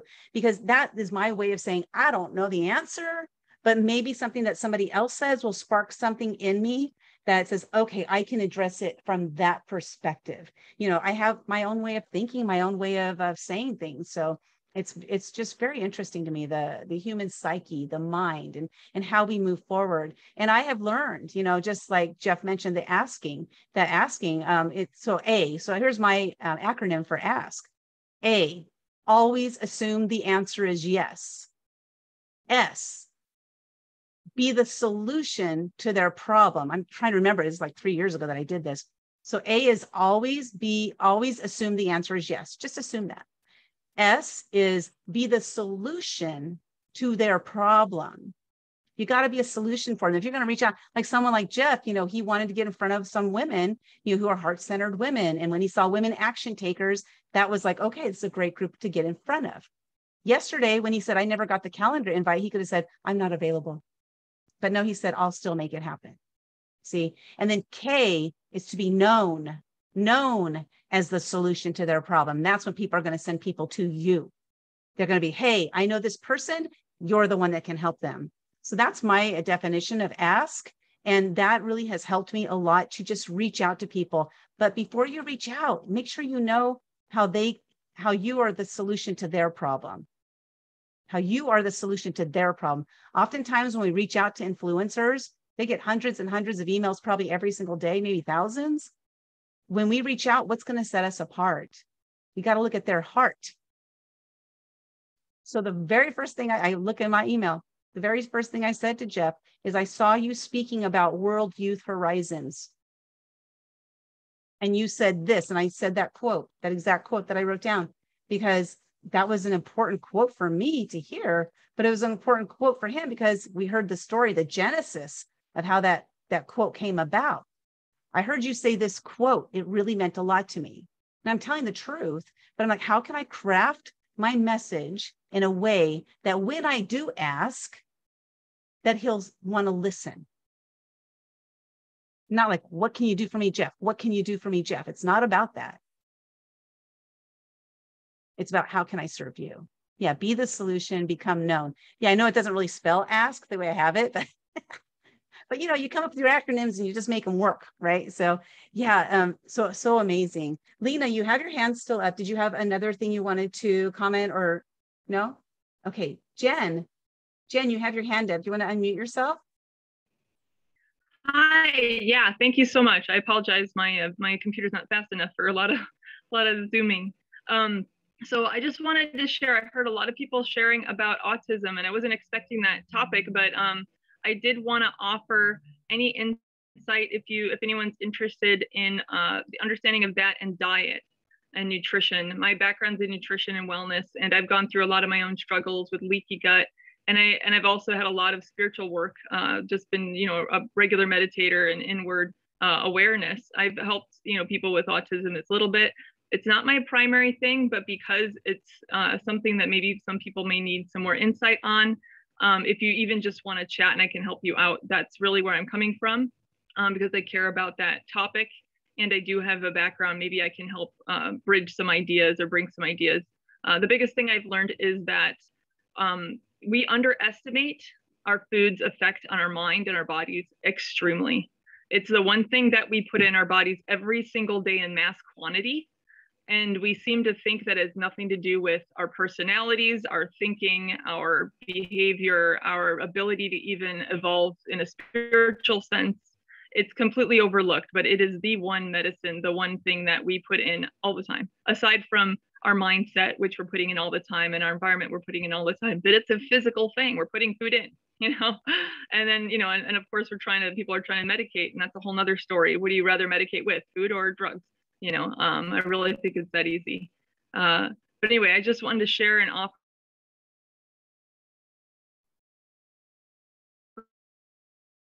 Can you guys hear her? For myself in that way. Oh, there she is. I'm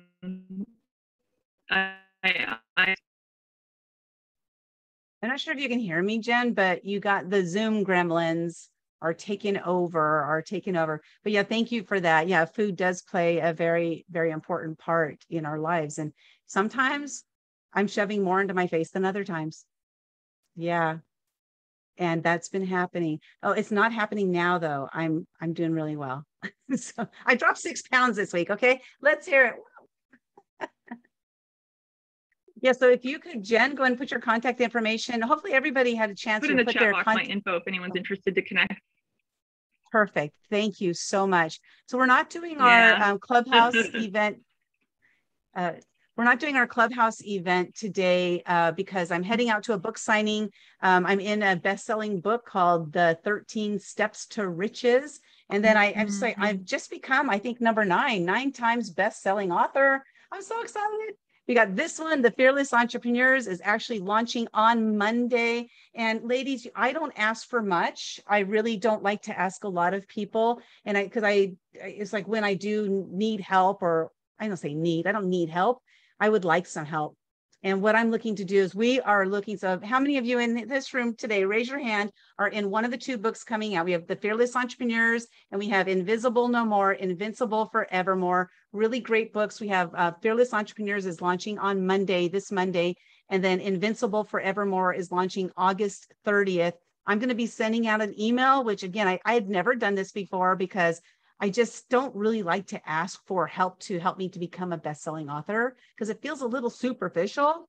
But I said, you know what, screw it. I'm going to ask anyway. So please look for my email. I'll be sending it out Monday morning at 8 a.m. Pacific time. We launched this book. The most sales, I'll just share really quickly, the most sales that we make in any given hour is what helps us to become a best-selling book. And then, of course, our next goal is to become a #1 best-selling book. So hopefully on Monday out of the gate, we'll become a best-selling book. And then hopefully within the next hour or 2, it'll become a #1. So that's what we're shooting for Monday. We have all-day events going. We have clubhouse rooms.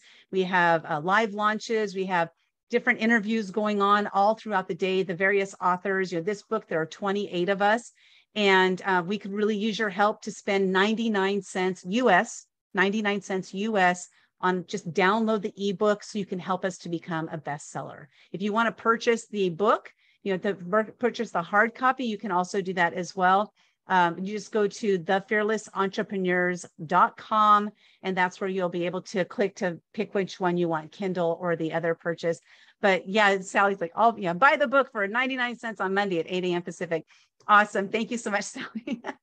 But it's been an amazing journey. That first bestseller book, I had no idea that I'd be where I am today. And now I'm helping others, to write their story, to publish it, and then to do the marketing on it. I had no idea I would be going down this road, because I used to say, I spent decades saying, I can't write. I can't write. So how many things are you saying to yourself that I can't do? You're limiting yourself. So just start doing it. If it's something you want to do, just do it. You know what? At the beginning, I didn't write well, but I could write. I didn't write well. And then eventually I learned how to write better and better. I'm still not like a not Florence Nightingale, J.K. Rowling or anything like that. But you know what? I'm writing. I'm doing it. I'm telling my story. So ladies, thanks so much for being here today. I better get going because they've sent me like 4 messages. Are you coming? Are you coming? So I better get out of here, and I will reach out to everybody who hashtagged anything, and I'll do that after I get home today, after the book signing. Have a great, great day. And ladies, thank you so much for being here. I love you all really from the bottom of my heart. I truly appreciate you. Thank you, Linda. Look at your book signing. Great seeing everybody. Bye, Linda. Thank you. Bye. Oh, Thank this you, Linda. recording Bye, will be everyone. available on YouTube. And I'll also be, of Jeff's talk, just this whole thing actually will be available on YouTube. And then I will have ask Sally to put that link inside the Women Action Takers group so you can find it. Okay. Thank you so much. Remember, Jeff@jeffhoffman.com. If you have any questions for him, just reach out to him. He responds. He responded to me. Okay, everybody, thank you so much. Have a great day. Bye, Linda.